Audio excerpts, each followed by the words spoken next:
உமக்கு ஸ்தோத்திரம் ஸ்தோத்திரம் ஸ்தோத்திரம் ஸ்தோத்திரம். ஹல்லேலூயா ஹல்லேலூயா ஹல்லேலூயா ஹல்லேலூயா. அப்பா உமக்கு ஸ்தோத்திரம் ஸ்தோத்திரம் ஸ்தோத்திரம் ஸ்தோத்திரம். ஹல்லேலூயா ஹல்லேலூயா ஹல்லேலூயா ஹல்லேலூயா. அப்பா உமக்கு ஸ்தோத்திரம் ஸ்தோத்திரம் ஸ்தோத்திரம். நன்றி செலுத்துகிறோம் நன்றி செலுத்துகிறோம் நன்றி செலுத்துகிறோம். ஹல்லேலூயா ஹல்லேலூயா ஹல்லேலூயா.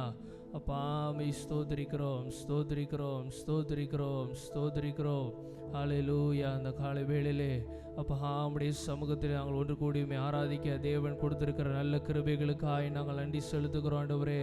ஹல்லேலூயா ஹல்லேலூயா. அந்த நாள் மட்டும் எங்களை ஏந்தினீரே அப்பா, எங்களை தப்புவித்தீரே, உமக்கு நன்றி அப்பா. மை ஸ்தோத்திரிக்கிறோம். ஆயுசு நாட்களை எங்களுக்கு கூட்டி தந்திருக்கிறீரே, உமக்கு நாங்கள் நன்றி செலுத்துகிறோம்ப்பா. ஹல்லேலூயா ஹல்லேலூயா ஹல்லேலூயா. நீர் எங்கள் மீது பாராட்டி இருக்கிற உம்முடைய கிருபைகளுக்காய் நன்றி, உம்முடைய இரக்கத்திற்காய் நன்றி அப்பா. ஹல்லேலூயா ஹல்லேலூயா. அப்பா மை ஸ்தோத்திரிக்கிறோம். இந்த காலை வேளையிலே கர்த்தர் நீர் எங்கள் மத்தியிலே அசைவாடுவீராக, எங்கள் மத்தியிலே நீர் உலாவுவீராக அப்பா. உம்முடைய மகிமையின் பிரசன்னத்தினாலே எங்களை நீர் நிரப்புவீராக அப்பா. ஹல்லேலூயா ஹல்லேலூயா. ஆண்டவரே, ஒரு மனதின் ஆவி எங்களுக்கு நீர் தந்தருளுவீராக, உற்சாகத்தின் ஆவி எங்களுக்கு நீர் தந்தருளுவீராக ஆண்டவரே. ஹல்லேலூயா ஹல்லேலூயா ஹல்லேலூயா.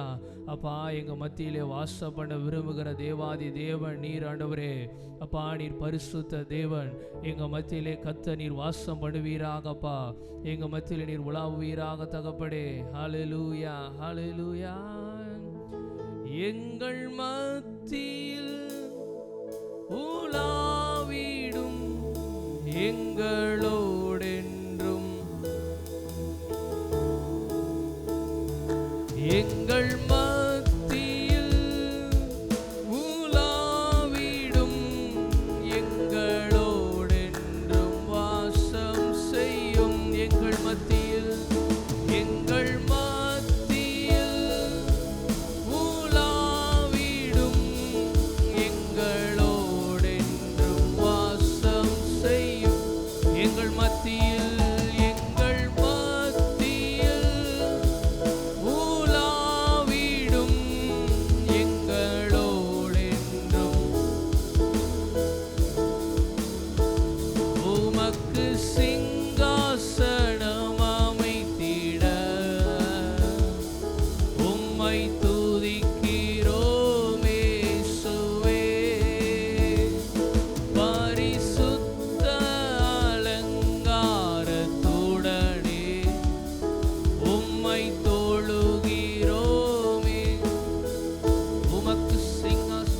உமக்கு சிங்காசனம் அமைத்திட உம்மை துதிக்கிறோம் இயேசுவே. பரிசுத்த அலங்காரத்துடனே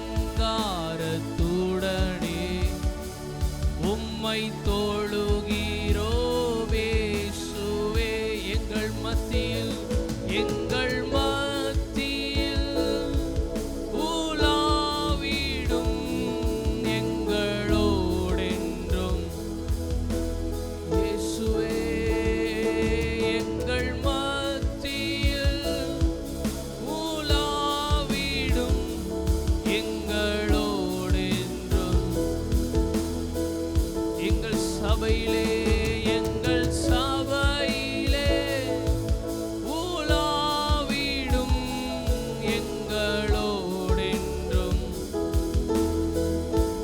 எங்கள் சபையிலே எங்கள் சபையிலே உலாவிடும் எங்களோடென்றும் இயேசுவே. அப்பா அன்பின் ஆவியானவரே, நீர் பரிசுத்தர் பரிசுத்தர் பரிசுத்தர் என்று சேராபின் தூதர்கள் ஓய்வின்றி போற்றி கொண்டிருக்கிறார்கள் ஆண்டவரே.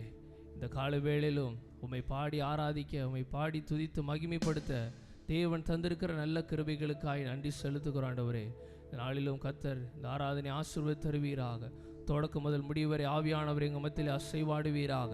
எல்லா தடைகளை கர்த்தர் நீர் நீக்கி போடுவீராக. ஒரு மனதின் ஆவியை கர்த்தர் நீர் எங்களுக்கு தந்தருளுவீராக. ஆண்டவரே, ஒவ்வொரு பகுதியிலும் உம்முடைய நாம மாத்திரம் மகிமைப்படட்டும். சகல துதிகன மகிமையெல்லாம் ஒருவருக்கே செலுத்துகிறோம். இயேசுவின் மூலம் கேட்கிறோம் பிதாவே, ஆமென். ஜெயம் கொடுக்கும் தேவனுக்கு கோடி கோடி ஸ்தோத்திரம். வாழ்வளிக்கும் இயேசு ராஜாவுக்கு வாழ்நாளெல்லாம் ஸ்தோத்திரம். ஜெயம் கொடுக்கும் தேவனுக்கு கோடி கோடி ஸ்தோத்திரம். வாழ்வளிக்கும் இயேசு ராஜாவுக்கு வாழ்நாளெல்லாம்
ஹல்லேலூயா.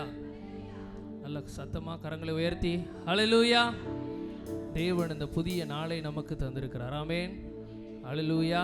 இந்த வேளையில ஒரு சில பாடல்களை பாடி நாம் கர்த்தரை மகிமைப்படுத்துவோம். எல்லாருக்கும் தெரிந்த பாடல் தான். ஆண்டவர் படைத்த வெற்றி நாள் இது, இன்று அகமகிழ்வோம் மக்களிப்போம் அல்லேலூயா பாடுவோம் சொல்லி எல்லாரும் கரங்களை தட்டி உற்சாகமாய், சின்ன பிள்ளைங்க பையங்க எல்லாரும் கரங்களை தட்டி உற்சாகமாய் பாடும். அல்லேலூயா. ஆண்டவர் படைத்த வெற்றியின் நாள் இது, இன்று அகமகிழ்வோம் அக்களிப்போம். இன்று அகமகிழ்வோம் அக்களிப்போம் அல்லேலூயா பாடுவோம். ஆண்டவர் படைத்த வெற்றியின் நாள் இது, இன்று அகமகிழ்வோம் அல்லேலூயா பாடுவோம். இன்று அகமகிழ்வோம் அக்களிப்போம் அல்லேலூயா பாடுவோம். அல்லேலூயா. தோல்வி இல்லை அல்லேலூயா, வெற்றி உண்டு அல்லேலூயா. தோல்வி இல்லை அல்லேலூயா, வெற்றி உண்டு. ஆண்டவர் படைத்த வெற்றியின் நாள் இது, இன்று அகமகிழ்வோம் அக்களிப்போம் அல்லேலூயா பாடுவோம். இன்று அகமகிழ்வோம் அல்லேலூயா பாடுவோம். எனக்கு உதவிடும் எனது ஆண்டவர் என் பக்கம் இருக்கிறார். எனக்கு உதவிடும் என் பக்கம் இருக்கிறார். உலக மனிதர்கள் எனக்கு எதிராக, உலக மனிதர்கள் எனக்கு எதிராக என்ன செய்ய முடியும்? தோல்வி இல்லை எனக்கு, வெற்றி பவனி செல்வே. தோல்வி இல்லை நமக்கு, வெற்றி பவனி செல்வோம். ஆண்டவர் படைத்த வெற்றியின் நாள் இது, இன்று அகமகிழ்வோம் அக்களிப்போம் அல்லேலூயா பாடுவோம். இன்று அகமகிழ்வோம் அக்களிப்போம் அல்லேலூயா பாடுவோம். எனது ஆற்றலும் எனது பாடலும் எனது மீட்புமானார். எனது ஆற்றலும் எனது மீட்புமானார். நீதிமான்களின் சபைகளிலே வெற்றி குரல் ஒலிக்கட்டும். நீதிமான்களின் கூடாரத்தில் வெற்றி குரல் ஒலிக்கட்டும். தோல்வி இல்லை எனக்கு, வெற்றி பவனி செல்வே. சொல்லுவோம். தோல்வி இல்லை நமக்கு, வெற்றி பவனி செல்வோம். ஆண்டவர் படைத்த வெற்றியின் நாள் இது, இன்று அகமகிழ்வோம் அக்களிப்போம் அல்லேலூயா பாடுவோம். இன்று அகமகிழ்வோம் அக்களிப்போம் அல்லேலூயா பாடுவோம். தள்ளப்பட்ட கல் கட்டிடம் தாங்கிடும் மூளை கல்லாயிற்று.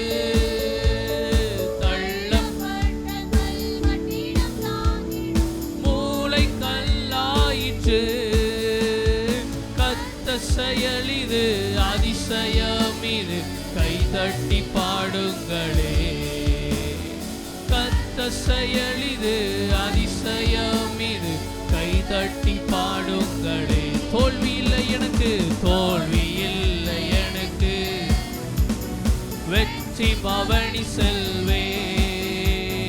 தோல்வி இல்லை நமக்கு, வெற்றி பவனி செல்வோம். ஆண்டவர் படைத்த வெற்றியின் நாள் இது, இன்று அகமகிழ்வோம் அக்களி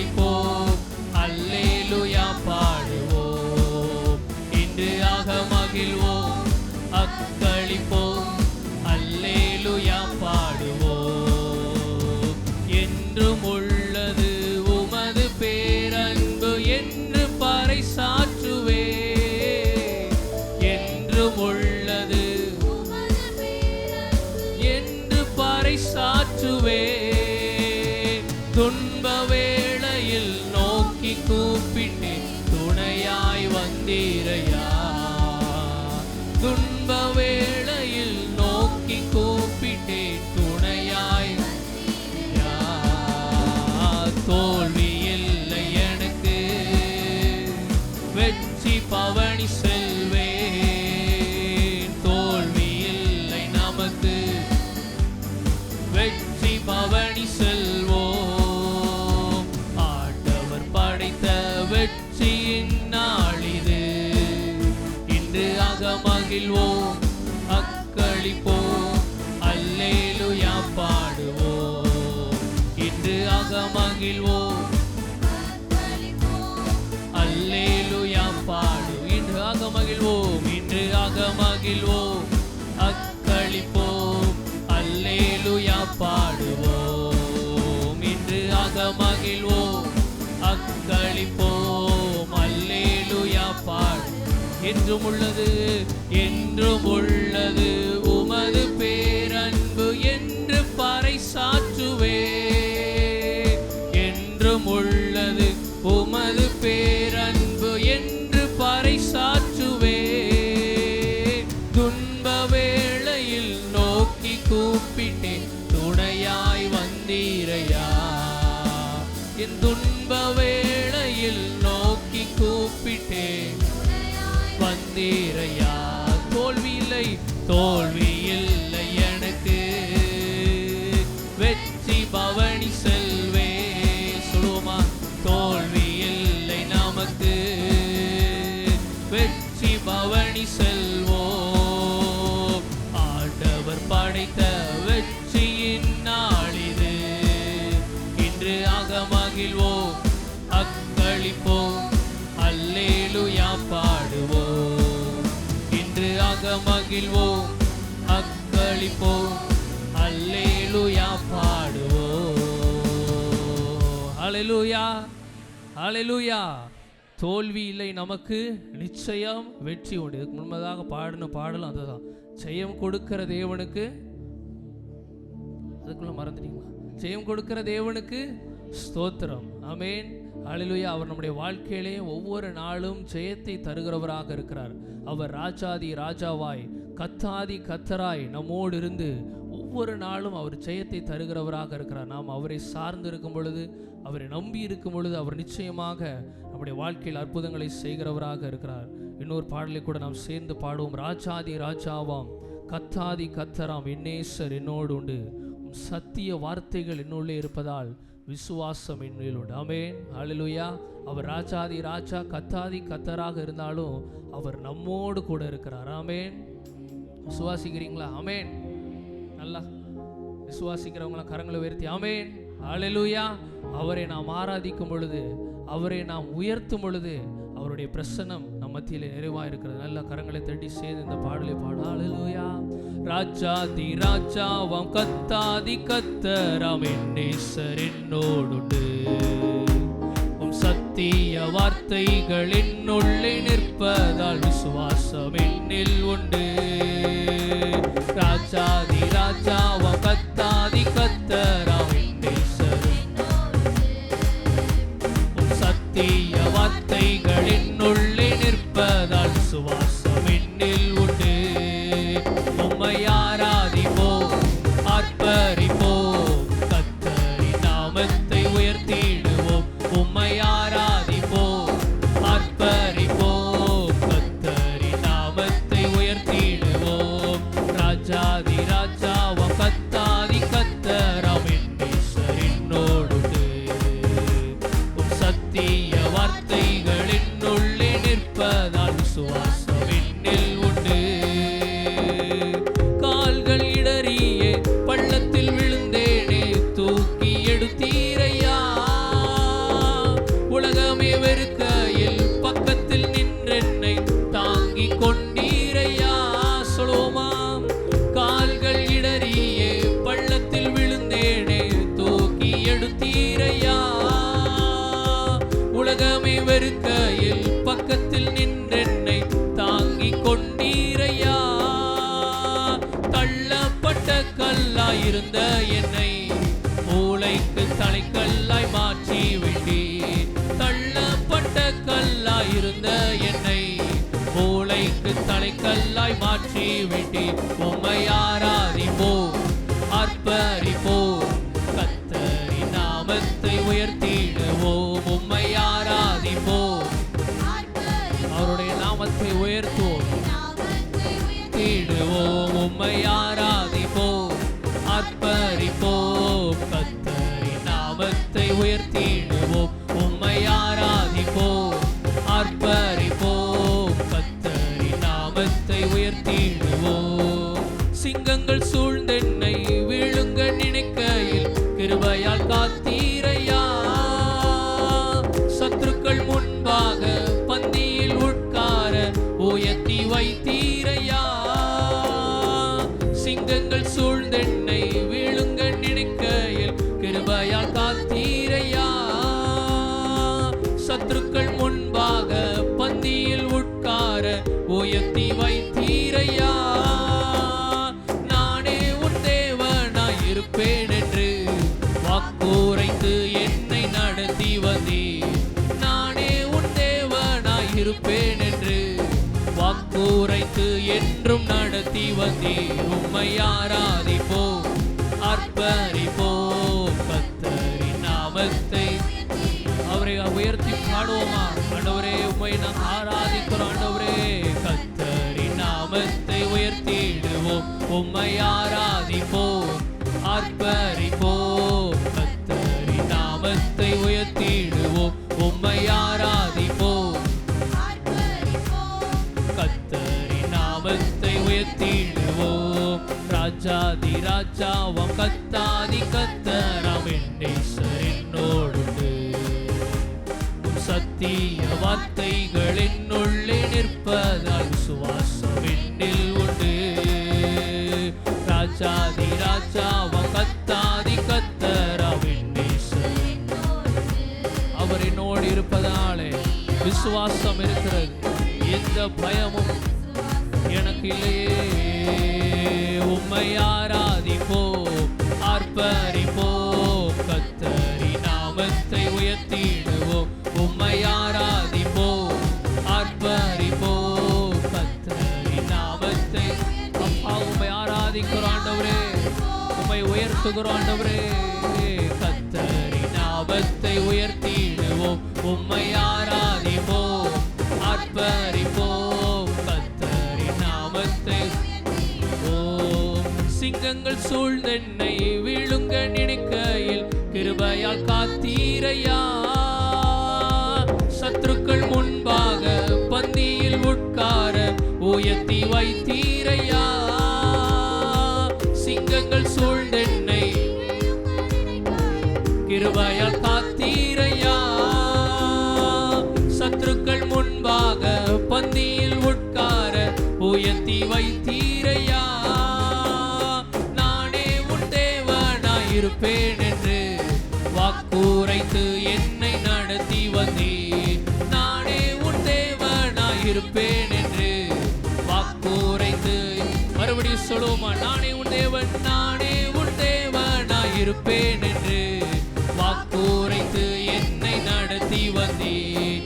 நானே உன் தேவனாய் இருப்பேன் என்று வாக்குரைத்து என்றும் நடத்தி வந்தீர். உம்மை ஆராதிப்போம், ஆர்ப்பரிப்போம், கர்த்தரின் நாமத்தை உயர்த்திடுவோம். உம்மை ஆராதிப்போம். இருக்கிற இடங்களை எல்லாரும் முழங்காற்படிட்டு அந்த தேவனை மகிமைப்படுத்துவோம். உம்மை ஆராதிப்போம், ஆர்ப்பரிப்போம், கர்த்தரின் நாமத்தை உயர்த்திடுவோம். உம்மை ஆராதிப்போம், வாழ்நாளெல்லாம் உம்மை உயர்த்திடுவோம். உம்மை ஆராதிப்போம், வாழ்நாளெல்லாம் உம்மை உயர்த்திடுவோம். உம்மை ஆராதிப்போம், ஆர்ப்பரிப்போம், எல்லாம் உம்மை உயர்த்திடுவோம். உம்மை ஆராதிப்போம்,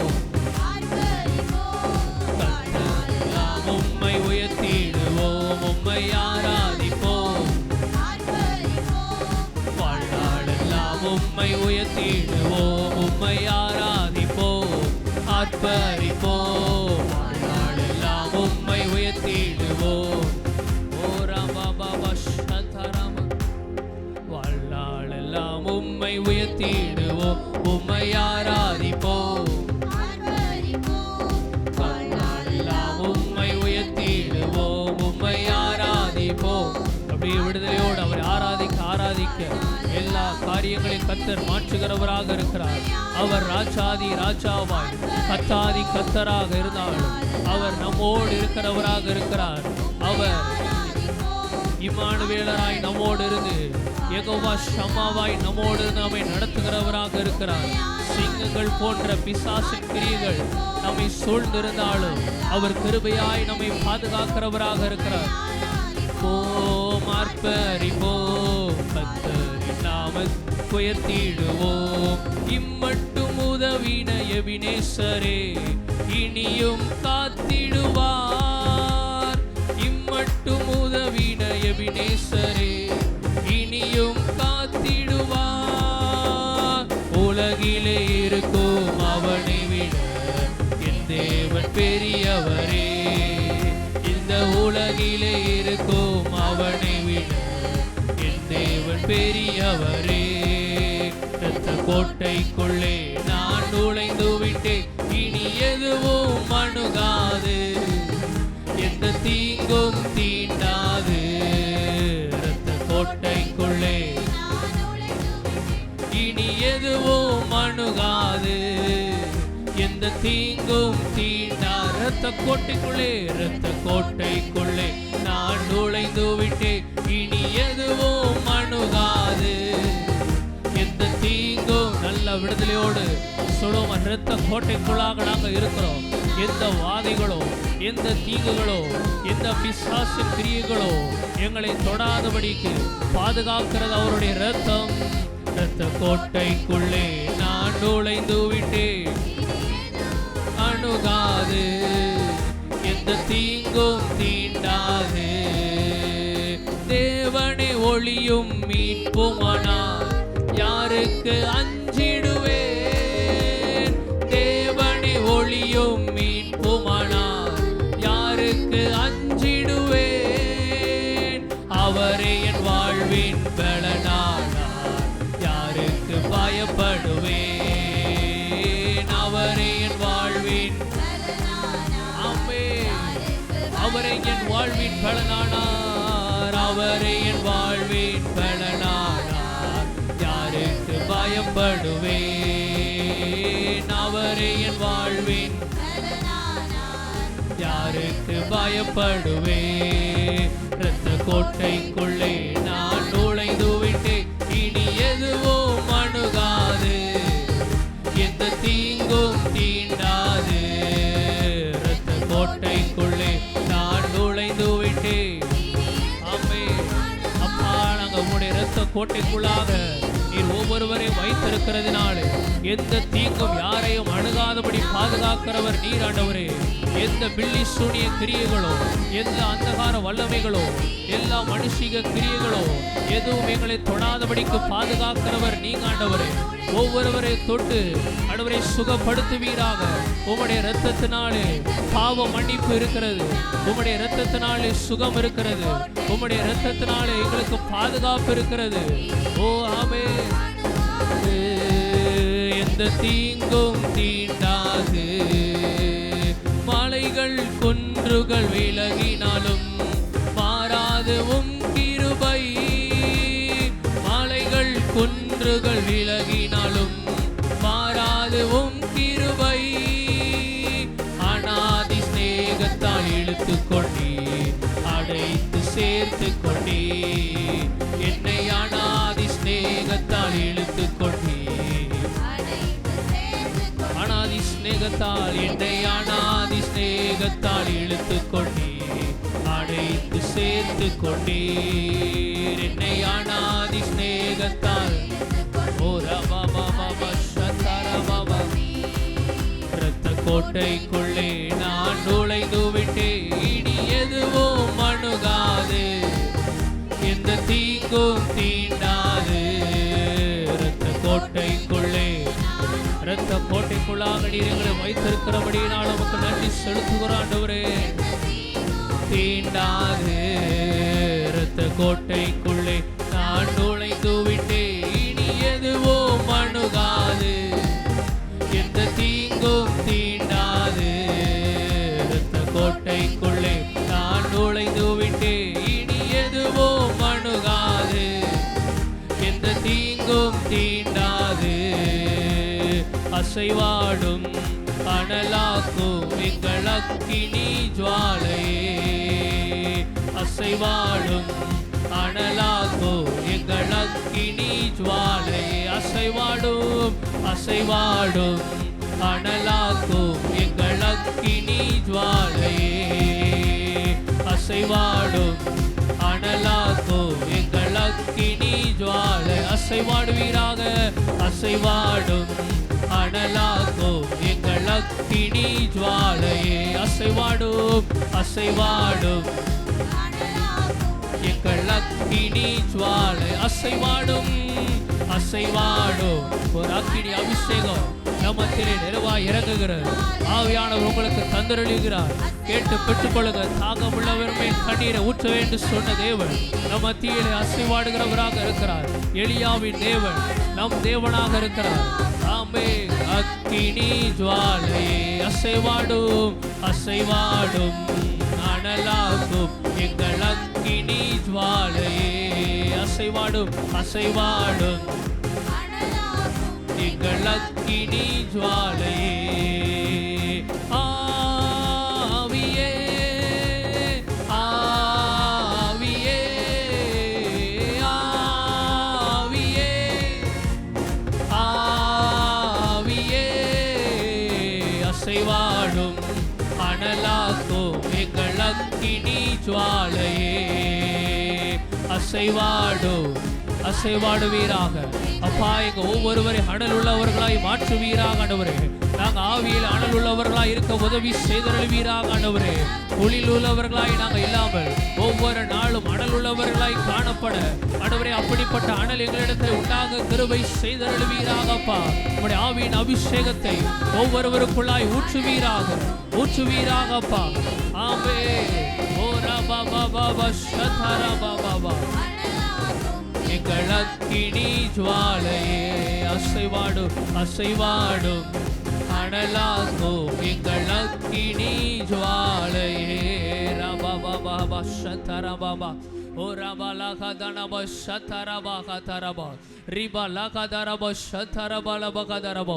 ஜீவ நதியாய் நம்மீது ஆவியானவர் அசைவாடுகிறவராக இருக்கிறார். ஜீவ தண்ணீரை நம்மீது ஊற்றுகிறவராக இருக்கிறார். வற்றாத நீரூற்றை தருகிறவராக இருக்கிறார். நல்ல கேட்டு பெற்றுக்கொள்ளுங்க. ஆவியானவரே எங்களை நிரப்புங்கப்பா.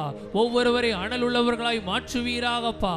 ஹல்லேலூயா ஹல்லேலூயா ஹல்லேலூயா. அவர் நிரப்புகிற தேவனாக இருக்கிறார். நம்முடைய பாத்திரம் நிரம்பி வழியத்தக்கதாய் நம்மை அபிஷேகிக்கிற தேவன் இந்த கால வேளை நம்பத்தில் அசைவாடுகிறவராக இருக்கிறார். அந்த பரிசுத்த ஆவியானவருடைய பிரசன்னத்தை நன்றாக உணர்ந்தவர்களாய் அப்பா என்னை நிரப்புங்க அப்பா என்று கேளுங்க. ஆண்டவரே உமக்கு நன்றி அப்பா. ஹல்லேலூயா ரப ஷதரபா மகதரபா. ஹல்லேலூயா ஹல்லேலூயா. ஆமென். நன்றி நன்றி நன்றி அப்பா. ஆண்டவரே உம்மை ஸ்தோத்திரிக்கிறோம், உம்மை உயர்த்துகிறோம். அப்படியே கர்த்தரை உயர்த்துங்க. ஹல்லேலூயா ஹல்லேலூயா. அபிஷேகம் பெற்றவர்கள் நல்ல அந்நிய பாஷையில பேசுங்க. ரபா நகதலபா ஷதரபா மகதரபா ஓ ரபா லகதரபா ஷதரபா மகதரபா ரகதனபு ஷதரபா மகதரபா ரியா கதரபலபு ஷதரபா மகதரபா ராகணப ஷந்தரப மகதரபா ராகதலப ஷந்தரபல மகதரபா ராபலகதனப ஷந்தரபல மகதரபா. ஆவியானவரே உமக்கு நன்றி நன்றி நன்றி. ஹல்லேலூயா ரப ஷந்தரப மகதரபா. அப்படியே இருக்கிற இடங்கள் எல்லாரும் நம்ம எழுப்பி நின்று கர்த்தரை ஆராதிப்போமா. ஹல்லேலூயா ஹல்லேலூயா ரப ஷந்தரப மகதரபா. அவர் ஒருவர் மாத்திரமே துதிக்கு பாத்திரர். அவர் ஒருவர் மாத்திரமே கணத்திற்கு பாத்திரர். ஹல்லேலூயா ரப ஷந்தரப மகதரபா. பாவ சேற்றிலே விழுந்து கிடந்த நம்மை அவர் தூக்கி எடுத்து அவருக்கு நம்மை கண்மலையின் மேலே நிற்பாட்டி இருக்கிறார். கண்மலையின் மேல் நிற்க நமக்கு உதவி செய்திருக்கிறார். அவர் எத்தனை நல்ல தகப்பனாக இருக்கிறார். அவரை பார்த்து, ஆண்டவரே அப்பா உம்முடைய கிருபைகளுக்காய் நன்றி ஆண்டவரே. அப்பா பாவத்திலிருந்து எங்களை மீட்டெடுத்தீரே, உமக்கு நன்றி அப்பா.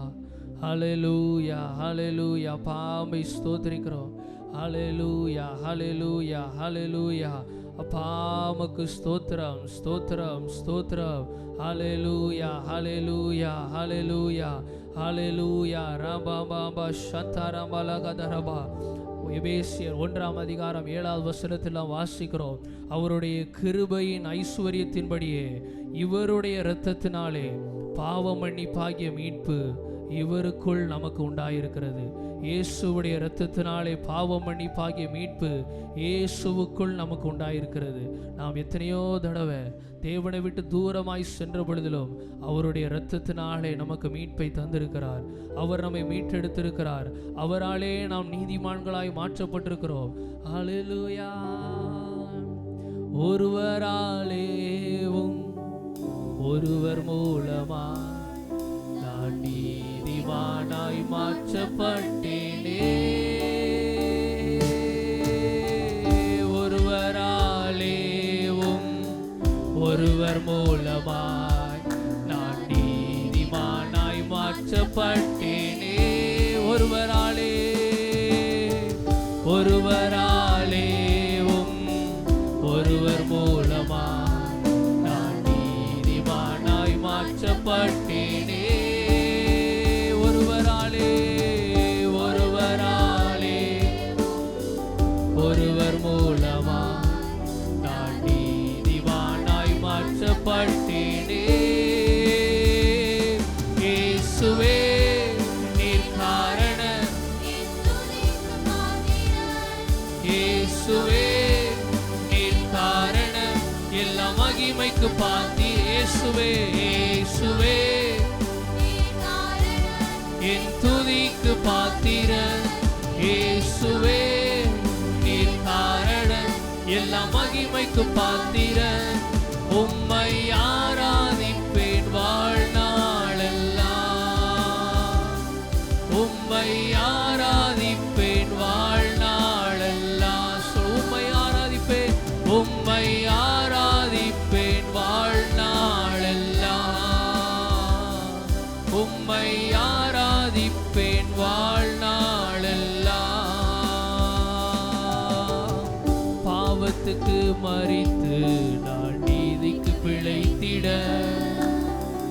என் பாவம் யாவையுமே நீர் சிலுவையில் சுமந்தீரே. பாவத்துக்கு மரித்து நான் நீதிக்கு பிழைத்திட என் பாவம் யாவையுமே நீர் சிலுவையில் சுமந்தீரே. இயேசுவே நீர் காரணம். இயேசுவே நீர் காரணம். எல்லா மகிமைக்கு. இயேசுவே இயேசுவே நீர் காரணம். என் துதிக்கு பாத்திர. இயேசுவே நீர் காரணம். எல்லா மகிமைக்கு பாத்திர. உம்மை ஆராதிப்பேன் வாழ்நாளெல்லாம்.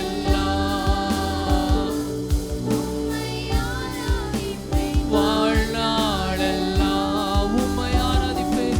உம்மை ஆராதிப்பேன் வாழ்நாளெல்லாம். உம்மை ஆராதிப்பேன் வாழ்நாளெல்லாம்.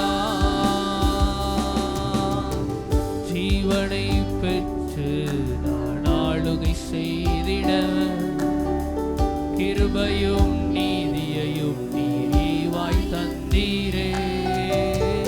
ஜீவனை பெற்று நான் ஆளுகை செய்திட கிருபையும் நீதியையும் நீர் ஈவாய் தந்தீரே.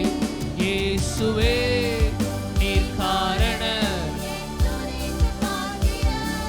இயேசுவே நீர் காரணம். எல்லா மகிமைக்கு பாத்திரர். இயேசுவே நீர் காரணம். என் துதிக்கு பாத்திரர். இயேசுவே நீர் காரணம். எல்லா இயேசுவே சொல்வோம். இயேசுவே நீர் காரணம். என் துதிக்கு பாத்திரர். மகிமைக்கு பாத்திர, உம்மை ஆராதிப்பேன் வாழ்நாளெல்லாம், உம்மை ஆராதிப்பேன் வாழ்நாளெல்லாம், உம்மை ஆராதிப்பேன். அந்த தேவாதி தேவன் அவர் ஒருவர் மாத்திரமே துதிக்கு பாத்திரராய், கணத்திற்கு பாத்திரராய் இருக்கிறார். உம்மை ஆராதிப்பேன் வாழ்நாளெல்லாம். அவர் ஒருவராலே நாம் நீதிமான்களாய் மாற்றப்பட்டிருக்கிறோம். அவராலே நித்தியத்திற்கு தகுதியுள்ளவர்களாய் நாம் மாற்றப்பட்டிருக்கிறோம். அவருடைய இரத்தத்தினாலே பாவ மன்னிப்பாகிய மீட்பு நமக்கு உண்டாயிருக்கிறது. அவருடைய இரத்தத்தினாலே நாம் மீட்கப்பட்டவர்களாய் நீதிமான்களாய் மாற்றப்பட்டிருக்கிறோம். அப்படிப்பட்ட தேவாதி தேவனை நல்ல விடுதலையோடு கரங்களை உயர்த்தி, ஆண்டவரே உம்மை நாங்கள் உயர்த்துகிறோம். உம்மை ஆராதிப்பேன் வாழ்நாளெல்லாம். நீரே நிரந்தரமானவர், நீரே கணத்திற்கு பாத்திரர், நீரே மகிமை உடையவர். உம்மை என்றும் ஆராதிப்போம். நீரே நிரந்தரமானவர், நீரே மகிமையுடையவர். உம்மை என்றும் ஆராதிப்பேன். நீரே நிரந்தர, அந்த நிரந்தரமான தேவன், கணத்திற்கு பாத்திரர், மகிமையுடையவர். உம்மை என்றும் ஆராதிப்பேன். நீரே நிரந்தரமானவர், நீரே கணத்திற்கு பாத்திரர், மகிமையுடையவர். உம்மை என்றும் ஆராதிப்பேன். ஜீவன் தந்தீர் உம்மை ஆராதிக்க, வாழ வைத்தீர் உம்மை ஆராதிக்க, தெரிந்து கொண்டீர் உம்மை ஆராதிக்க, உம்மை எந்நாளும் ஆராதிப்பேன். உம்மை எந்நாளும் ஆராதிப்பேன். ஜீவன் தந்தீரே, ஜீவன் உம்மை ஆராதிக்க, வாழ வைத்தீர் உம்மை ஆராதிக்க. அப்பா, எங்களை நீர் தெரிந்து கொண்டீரே, உம்மை எந்நாளும் ஆராதிப்பேன். உம்மை எந்நாளும் ஆராதிப்பேன். முடிந்தவர்கள் இரண்டு கரங்களை உயர்த்தி சொல்வோம். ஆராதனை, ஆராதனை, ஆராதனை ஓ நித்தியமானவரே. ஆராதனை, ஆராதனை ஓ நித்தியமானவரே. ஆராதனை, ஆராதனை, ஆராதனை ஓ நித்தியமானவரே. ஆராதனை, ஆராதனை, ஆராதனை ஓ நித்தியமானவரே.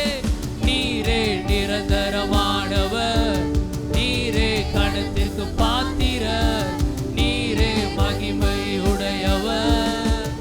உம்மை என்றும் ஆராதிப்பேன். நீரே அப்பா, எங்க வாழ்க்கையில் நீர் நிரந்தரமானவராய், நீர் கணத்திற்கு பாத்திரராய், மகிமை உடையவராய் நீர் இருக்கிறீரே ஆண்டவரே. உம்மை ஆராதிக்க ஆண்டவரே எங்களை நீர் தெரிந்து கொண்டீரே ஆண்டவரே. உம்மை ஆராதிக்க எங்களுக்கு ஜீவன் தந்திருக்கிறீரே அப்பா. எங்களை இம்மட்டுமாய் வாழ வைத்திருக்கிறீரே அப்பா. ஆண்டவரே அப்பா, உம்முடைய ஜனமாகிய எங்களை நீர் துதிக்க கிருபை செய்திருக்கிறீரே. நன்றி அப்பா.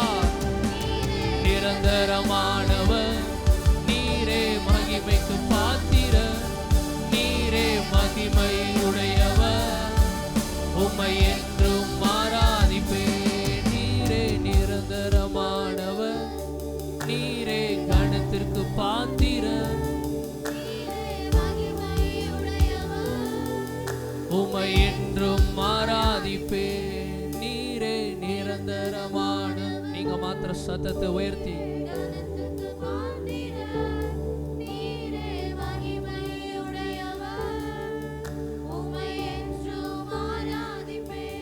நீரே நிரந்தரமானவர், நீரே கணத்திற்கு பாத்திர, மகிமை உடையவர், உமை என்றும் ஆராதிப்பே. அவரை ஆராதிக்க, அவரை மகிமைப்படுத்துவதற்காகவே நமக்கு ஜீவனை தந்திருக்கிறார். அவரை ஆராதிக்கிறதற்காக நம்மை தெரிந்தெடுத்திருக்கிறார். இந்த ஜனத்தை எனக்கென்று ஏற்படுத்தினேன், இவர்கள் என் துதியை சொல்லி வருவார்கள். இந்த ஜனமாகிய நம்மையும் அவர் தெரிந்தெடுத்திருக்கிறார். அவரை துதிக்கிறதற்காக, அவரை ஆராதிக்கிறதற்காக நமக்கு ஜீவனை தந்திருக்கிறார். வாழ்நாளெல்லாம் அவரை துதிக்கக்கூடிய பாக்கியத்தை, ஸ்லாக்கியத்தை பெற்றிருக்கிற நமக்கு தேவன் எத்தனை நன்மைகளை செய்திருக்கிறாரே. அந்த நல்ல தேவனுக்கு கரங்களை தட்டி நன்றி செலுத்தும். ஆண்டவரே, அப்பா, உம்மை ஆராதிக்கிறதற்கு எங்களுக்கு ஜீவன் தந்திருக்கிறீர். ஆண்டவரே, உம்மை ஆராதிக்க எங்களை நீர் தெரிந்து கொண்டீர். ஆண்டவரே, அப்பா, உம்மை ஆராதிக்கிறதற்காக எங்களை வாழ வைத்தீரே. ஆண்டவரே, நீர் நிரந்தரமான தேவன். அப்பா, ஆண்டவரே, சர்வ வல்ல தேவன் நீங்க. அப்பா, எங்களை உமக்கென்று தெரிந்தெடுத்தீரே. அப்பா, உமோடு சேர்ந்து வாழுவதற்காக எங்களை பிரித்தெடுத்தீரே தகப்படே. அப்பா, உமக்கு நன்றி. அப்பா, கோடி கோடி நன்றி செலுத்துகிறோம். ஆண்டவரே, இம்மட்டும் நடத்தின தேவனாய் இருக்கிறதற்காய் நாங்கள் நன்றி செலுத்துகிறோம். ஆண்டவரே, அப்பா, இனிமேலும் நீர் நடத்துகிறதற்காய் நன்றி தகப்படே. ஹல்லேலூயா. ஸ்தோத்திரம், ஸ்தோத்திரம், ஸ்தோத்திரம்.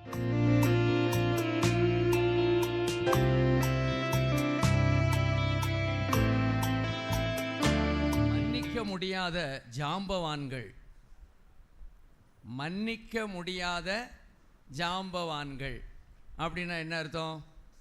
ஸ்தோத்திரம். வேதத்தில் இருந்து மன்னிக்க முடியாத பெரிய பெரிய தலைகளை குறித்து நம்ம இப்போ பேச போகிறோம். மன்னிப்பு ரொம்ப முக்கியமானது.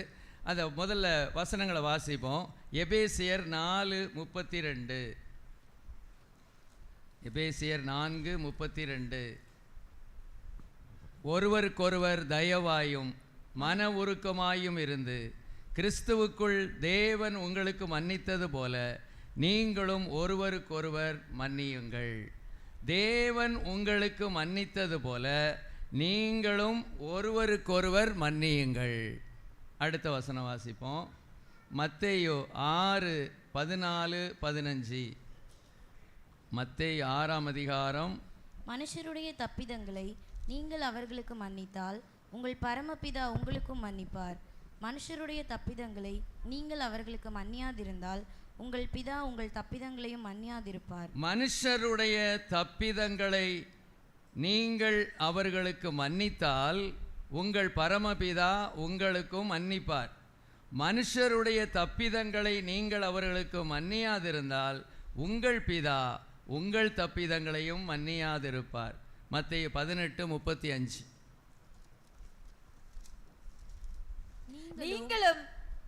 நீங்களும் அவனவன் தன் தன் சகோதரன் செய்த தப்பிதங்களை மனப்பூர்வமாய் மன்னியாமற் போனால் என் பரமபிதாவும் உங்களுக்கு அப்படியே செய்வார் என்றார். நீங்களும் அவனவன் தன் தன் சகோதரன் செய்த தப்பிதங்களை மனப்பூர்வமாய் மன்னியாமற் போனால் என் பரமபிதாவும் உங்களுக்கு இப்படியே செய்வார் என்றார். அப்போ நாம் ஆண்டவர் இதில் என்ன சொல்கிறாரு அப்படின்னா, நாம் எல்லாருமே தேவனால் மன்னிக்கப்பட்டிருக்கிறோம். இங்கே வந்திருக்கிற நம்ம எல்லாருமே பரிசுத்தவான்களாக பிறக்கலை, பாவியாக பிறந்து இயேசுவின் இரத்தத்தால் கழுவப்பட்டு மன்னிக்கப்பட்டு நாம் இன்னைக்கு ஒரு உயர்ந்த இடத்துல இருக்கிறோம். நீதிமானாக, பரிசுத்தவானாக, தேவனுடைய பிள்ளையாக, இப்படி பல நிலைமையில் நாம் இருக்கிறோம். அப்போ நம்முடைய தேவன் என்ன விரும்புகிறார் இந்த புதிய ஆண்டிலே? அதாவது மன்னிக்கப்பட்ட நாம் நம்முடைய சகோதரர்களை என்ன செய்யணும்? மன்னிக்கணும். நம்முடைய சகோதரியை மன்னிக்கணும். நம்முடைய தாய் தகப்பனை மன்னிக்கணும். அல்லது நம்முடைய பிள்ளைகளை மன்னிக்கணும். தேவன் இந்த கால வேளையில் அதை நம்மிடத்தில் எதிர்பார்க்கிறார். மிக கடினமான ஒரு காரியம் இது. ஈஸி கிடையாது. எப்படி பரிசுத்தம் என்கிற ஒரு காரியத்துக்காக நம்ம போராடி வெற்றி பெறுகிறோமோ அதுபோலவே மற்றவர்களை மன்னிப்பது அவ்வளவு எளிதல்ல. இந்த இடத்துல சிலர் இருக்கிறாங்க, சிலரால் மன்னிக்கவே முடியாது. அப்படிப்பட்ட ப்ராப்ளம் அவங்க பண்ணிக்கிட்டு இருக்காங்க. அவங்க செய்கிறது பயங்கரமான காரியம், நிம்மதியாகவே இருக்க விட மாட்டேங்காங்க. அப்போ ஆண்டவர் சொல்கிறாரு, அப்படிப்பட்டவங்களையும் மன்னிக்கணுமா? உங்கள்கிட்ட கேள்வி கேட்குறேன். நமக்கு விரோதமாக இருந்துக்கிட்டே இருக்காங்க, அதாவது நம்மளை ஒன்றும் இல்லைன்னு ஆக்கிடுறாங்க, நமக்கு எதிரடையாக பல காரியங்களை செய்து கொண்டே இருக்கிறாங்க. இப்படிப்பட்டவர்களை மன்னிக்கணுமா? கேள்வி. மன்னிக்கணுமா? மன்னிக்கணும். இதுதான் தேவன் அவர் நம்மிடத்தில் திரும்ப திரும்ப சொல்லுகிறாரு. அவர் திருப்பி என்ன சொல்கிறாரு? நீங்கள் மற்றவங்களுக்கு மன்னிக்கலைன்னா நான் உங்களுக்கு ஏற்கனவே மன்னிச்சதை வாபஸ் வாங்கி கொள்கிறேன்னு சொல்கிறாரு. பயங்கரமாக இருக்குது. அப்படி சொல்லியிருக்காரா? அப்படி செஞ்சாரா தேவன்? பைபிள் அப்படி இருக்குதா? எங்கே இருக்குது? அந்த பைபிளை வாசிக்க வேண்டாம், உங்களுக்கு தெரிஞ்ச சம்பவம் தான். ஒருத்தன் ஒரு சுமார் வச்சுக்கோங்களேன், ஒரு 6 லட்ச ரூபா கடன் பெற்றிருக்கான். அவனை அவர் மன்னிச்சிட்டாரு.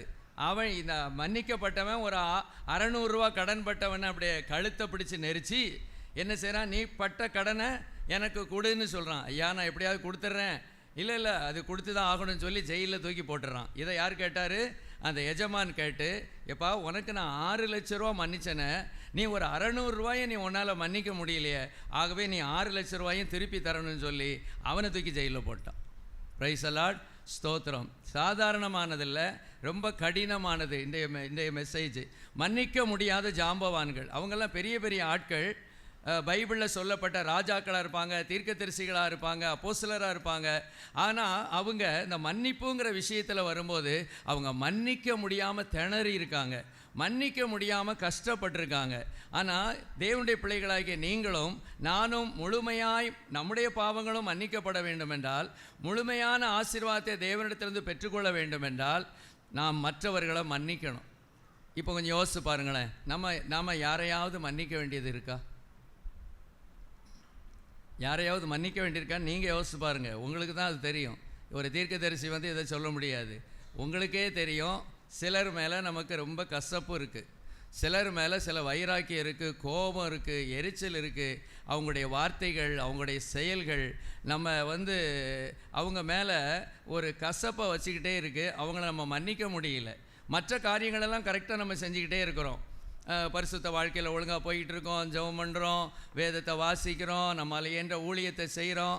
ஆனால் சிலர் பாருங்கள், தன்னுடைய சொந்த பிள்ளையே மன்னிக்க முடியல, சொந்த பெற்றோரே என்ன செய்ய முடியல? மன்னிக்க முடியல. மன்னிக்கணுமான்னு கேட்டால் கர்த்தர் திரும்பவும் சொல்கிறாரு, மன்னிச்சு தான் ஆகணும். ஹல்லேலூயா. மனுஷருடைய தப்பிதங்களை நீங்கள் அவர்களுக்கு மன்னியாதிருந்தால் உங்கள் பிதா உங்கள் தப்பிதங்களையும் மன்னியாதிருப்பார். பாருங்கள், ஒரு குடும்பத்தில், ஒரு ஆவிக்குரிய குடும்பத்தில் அந்த மகள் அந்த யங் ஸ்டேஜ் வரும்போது இன்னொரு பையனோடு ஓடி போயிட்டான். நல்ல ஆவிக்குரியவங்க தான், எல்லாம் அபிஷேகம் பண்ணப்பட்டவங்க தான், அந்த பிள்ளையும் அபிஷேகம் பண்ணப்பட்ட பிள்ளை தான். ஆனால் அந்த ஸ்டேஜ் வரும்போது அவள் இன்னொரு பையனோடு என்ன செஞ்சிட்டா? ஓடி போயிட்டா. அவரும் அந்த ஸ்பீடில் சொல்லிட்டாரு, இனிமே அவள் என் வீட்டில் என்ன செய்யக்கூடாது? கால் வைக்கக்கூடாது அப்படிலாம் என்ன செஞ்சிட்டாரு? சொல்லிட்டாரு. ஆனால் ஒரு 3 வருஷம் கழித்து அந்த பிள்ளையை சேர்த்துக்கிட்டாரு. இதை அந்த சபையில் உள்ள விசுவாசிகளுக்கு என்ன செய்யலை? பிடிக்கலை. என்னம்மா அன்னைக்கு இப்போ ரொம்ப வீரவசனமாக பேசினார், பெருசாக என் பிள்ளையை சேர்த்துக்கிட மாட்டேன்னு, இப்போ 3 வருஷம் கழித்து சேர்த்துக்கிட்டாரு அப்படின்னு அந்த விசுவாசிகளுக்கெல்லாம் அவர் மேலே பயங்கரமான ஒரு கோபம். இது சரிதானா? இந்த கோபம் நியாயமா, அநீதியா? இல்லை, இந்த கோபம் எப்படிப்பட்ட கோபம்? இது சரியில்லை. சரி, அந்த 3 வருஷம் தண்டனை கொடுத்தாங்க பாருங்கள். 3 வருஷம் எந்த உதவியும் செய்யாமல் 3 வருஷம் ஒதுக்கி வச்சுருந்தாங்க பாருங்கள். அதுவே அந்த பிள்ளைக்கு பெரிய தண்டனை. அந்த குடும்பத்தில் அவள் ஒரே மகள். அந்த மகா ஒழுங்காக இருந்திருந்தனா ஜாம்னு கல்யாணம் நடந்திருக்கும். ஆனால் ஆத்துரப்பட்டு அவசரப்பட்டு அவளுடைய படிப்புக்கும் கீழ் நிலைமையில் போய் ஒரு பையனை திருமணம் பண்ணி அவள் வாழ்க்கையே நொறுங்கி போச்சு. பாருங்கள் எவ்வளோ ரொம்ப கஷ்டப்பட்டுருக்காங்க அந்த 3 வருஷமும், சாப்பாட்டுக்கே வழி இல்லாமல். கொஞ்சம் யோசித்து பாருங்கள், கொஞ்சம் சிந்திச்சு பாருங்கள். இந்த வீட்டில் உள்ளவங்க ஒரு மட்டன் எடுத்தாலோ, ஒரு நல்ல சாப்பாடு சாப்பிட்டாலோ உடனே அவங்களுக்கு எந்த எண்ணம் தான் வரும்? தன்னுடைய மகளுடைய எண்ணம் தான் வரும். என்னதான் இருந்தாலும் அவளுடைய மகள், அவளை மன்னிச்சு தான் என்ன செய்யணும்? ஆகணும், வேறு வழியே இல்லை.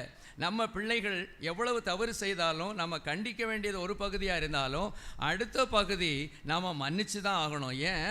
தேவன் என்னுடைய பாவங்களை என்ன செஞ்சிருக்கிறார்? மன்னித்திருக்கிறார். இதை நம்ம ஞாபகம் வச்சுக்கணும். நம்ம பிள்ளைகளாகட்டும் அல்லது நம்முடைய விசுவாசிகளாகட்டும். ஸ்தோத்திரம். இந்த இப்படி நீங்கள் இப்படி சொல்ல முடியுமா? இப்போ நான் கேள்வி கேட்க போகிறேன். நம்ம சபையில் நான் எல்லாரோடும் நான் பேசிக்கிட்டு இருக்கேன், யார் மீது எனக்கு கசப்பு இல்லைன்னு சொல்கிறாங்க? ஒரு அல்லேலூயா சொல்லுங்கள். நல்ல வயத்துங்க. இன்னும் கொஞ்சம் இருக்குது. ஸ்தோத்திரம். இது ஈஸியானது கிடையாது. இது தேவன் விரும்புகிற ஒரு காரியம் அல்ல. பரிசுத்தத்துக்கு நம்ம வைராக்கியமாக இருக்கிறோம். அப்போ தேவன் என்ன சொல்கிறாரு? நாம் என்ன செய்யணுமா? மற்றவர்கள் செய்த தப்பிதங்களை என்ன செய்யணும்? மன்னிக்கணும். இந்த வருஷத்தில் ஆசீர்வாதங்களை நம்ம சுதந்திரிக்கணும்னா முழுமையாக நம்ம சுதந்திரிக்கணும்னா மற்றவர்களை மன்னிச்சு தான் ஆகணும். அதுக்கு தேவனிடத்திலிருந்து கிருபை பெற்றுக்கொள்ளணும். இதுக்கு தான் உபவாசம் தேவை. எதுக்கு உபவாசம் தேவை? குதிக்கிறதுக்கு மாத்திரமல்ல, அந்நிய பாஷை பேசுறதுக்கு மாத்திரமல்ல. ஆண்டவரே, இந்த சகோதரனை மன்னிக்க எனக்கு பலன் தாரும் ஆண்டவரே. அப்பா, இந்த சகோதரியை மன்னிக்க எனக்கு பலன் தாரும் ஆண்டவரே அப்படின்னு கேட்டு தேவனிடத்தில் கேட்டுட்டு அவங்களோட ஒப்புரவாகி நம்ம பழையபடி என்ன செய்யணும்? கர்த்தருக்குள்ளாக நம்ம சந்தோஷமாக நம்ம ஐக்கியமாக இருக்கணும். சரி, இப்போ நம்ம வேதத்திலிருந்து நம்ம பார்க்க போகிறோம். இயேசு கிறிஸ்து என்ன சொன்னார்? லூக்கா 23:34 பாராமல் நீங்கள் சொல்லணும். இதை, பிதாவே இவர்களுக்கு மன்னியும், தாங்கள் செய்வது இன்னதென்று அறியாதிருக்கிறார்களே அப்படின்னு சொல்லி அவரும் மன்னிச்சார். இப்போ நாம் சில நபர்களை, சில ஜாம்பவான்களை பார்க்க போகிறோம். அவங்க என்ன செய்தாங்கன்னா மன்னிக்க முடியாமல் இருந்தாங்க. சில நபர்களை அவங்களால மன்னிக்க முடியலை. முதலாவதாக தாவீதை குறித்து நம்ம பார்க்க போகிறோம். தாவீதுக்கு சில நபர்களை மன்னிக்க முடியல. ஆனால் தன்னுடைய பிள்ளையெல்லாம் மன்னிச்சாரா? அம்னோன் என்ன பண்ணாரு? தப்பு பண்ணினாரு. அப்சலோம் என்ன செய்தாரு? அம்னோனை கொலை பண்ணினாரு. அதோனியா என்ன செய்தாரு? அப்பாவுக்கு எதிராக என்ன செய்தாரு? வந்தாரு. அதெல்லாம் அவருக்கு என்ன செய்ய முடிஞ்சது? மன்னிக்க முடிஞ்சது. பிள்ளைன்னா உருகிடுவார் அவர். அந்த மனுஷன் பிள்ளைகள் தப்பு பண்ணுனா அதை உடனே என்ன செஞ்சிருவார்? மன்னிச்சிருவார். ஆனால் அதே மனிதன் மற்றவர்கள் தப்பு பண்ணுனா அதை அவரால் என்ன செய்ய முடியாது? தாங்கவே முடியாது. சில சமயங்களில் தண்டனை கொடுத்துருக்கிறாரு, சில சமயங்களில் மன்னிக்க முடியாமல் அவர் கஷ்டப்பட்டிருக்கிறாரு. இப்போ நம்ம வாசிப்போம். 1 சாமுவேல் 25:13. 1 சாமுவேல் 25:13 வாசிப்போம். தாவீது தன் மனுஷரை பார்த்து, நீங்கள் அவரவர் உங்கள் பட்டயத்தை கட்டிக்கொள்ளுங்கள் என்றான். அவரவர் தங்கள் பட்டயத்தை கட்டி கொண்டார்கள். தாவீதும் தன் பட்டயத்தை கட்டி கொண்டான். ஏறக்குறைய 400 பேர் தாவீதுக்கு பின் சென்று புறப்பட்டு போனார்கள். 200 பேர் ரஸ்துக்கள் அண்டையிலே இருந்து விட்டார்கள். இந்த சம்பவம் நம்ம அடிக்கடியாக நம்ம சிந்திக்கிறோம். இந்த தாவீதுக்கு என்ன ஒரு ஆசை வந்துட்டுனா, என்ன ஆசை வந்துட்டு திருப்பி எனக்கு படிக்கும்போது அதுதான் எனக்கு கர்த்தர் ஞாபகப்படுத்தினார். அவர் காட்டில் வசிச்சிட்டு இருக்கிறாரு. காட்டில் ஏதோ கிடைக்கிற சாப்பாட்டை அவங்க என்ன செய்வாங்க? சாப்பிடுவாங்க. அவங்க சாப்பிடாமல் இருக்க முடியாது. 600 பேர் இருக்கிறாங்க, எதையோ பொங்கி சாப்பிடுவாங்க. அல்லது காட்டில் கிடைக்கிற கனிகளை என்ன செய்வாங்க? சாப்பிடுவாங்க. சாப்பிடாமல் அவங்க என்ன செய்ய முடியாது? இருக்க முடியாது. சவுலுக்கு பயந்து அவர் எங்கே வசித்து கொண்டு இருக்கிறார்? காடுகளிலே வசித்து கொண்டு இருக்கிறார். இப்படிப்பட்ட சூழ்நிலையிலே தான் நாபால் ஆடுகளை மயிர் கத்திரிக்கிறான் என்று கேள்விப்படுகிறார். அந்த நாட்களில் உங்களுக்கு தெரியும், ஆடுகளை மயிர் கத்திரிக்கும் போது ஒரு பெரிய விருந்து பண்ணுவாங்க. ஆடுகளை வெட்டி என்ன செய்வாங்க? ஒரு நல்ல விருந்து பண்ணுவாங்க. இவருக்கு அந்த சாப்பாட்டு மேலே ஒரு ஆசை வந்துட்டு. எந்த சாப்பாட்டு மேலே? ஆட்டுக்கறி மேலே. நான் நம்புகிறேன், நான் யூகிக்கிறேன், அவர் காட்டில் ஆட்டுக்கறி சாப்பிட்டு ஒருவேளை ரொம்ப நாள் என்ன செஞ்சுருக்கோம்? ஆயிருக்கும் ஒருவேளை. ஆகவே இந்த நாபால் ஆட்டுக்கறி செய்கிறாருன்னு உடனே அந்த ஆட்டுக்கறியோடு உள்ள அந்த சாப்பாட்டை சாப்பிடணும்னு அவருக்கு ஒரு விருப்பம் என்ன செஞ்சது? இருந்தது. ஏன்னா இவர் அப்படி விரும்புகிற ஒரு ஆள். பாருங்கள், ஒரு வசனத்தை வாசிங்க. 2 சாமுவேல் 23:17 வாசிங்க. 2 சாமுவேல் 23:17. தங்கள் பிராணனை எண்ணாமல் போய் வந்த அந்த மனுஷரின் இரத்தத்தை குடிக்கும். அதுக்கு முந்தின வசனத்திலிருந்து வாசிங்க. அப்பொழுது இந்த 3 பராக்கிரமசாலிகளும் பெலிஸ்தரின் பாளையத்திலே துணிந்து புகுந்து போய் பெத்லெஹேமின் ஒளிமுக வாசலில் இருக்கிற கிணற்றிலே தண்ணீர் மொண்டு தாவீதினிடத்தில் கொண்டு வந்தார்கள். ஆனாலும் அவன் அதை குடிக்க மனதில்லாமல் அதை கர்த்தருக்கென்று ஊற்றி போட்டு, கர்த்தாவே, தங்கள் பிராணனை எண்ணாமல் போய் வந்த அந்த மனுஷரின் இரத்தத்தை குடிக்கும். சரி, ஓகே. இது அதாவது தாவீது பெலிஸ்தரின் தானியம் எங்கே இருந்தது? பெத்லெகேமில் இருந்துச்சு. இவருக்கு ஆசையை பாருங்களேன், தண்ணி வேணும்னா பரவாயில்ல, ஆனால் இவருக்கு என்ன தண்ணி தான் வேணுமா?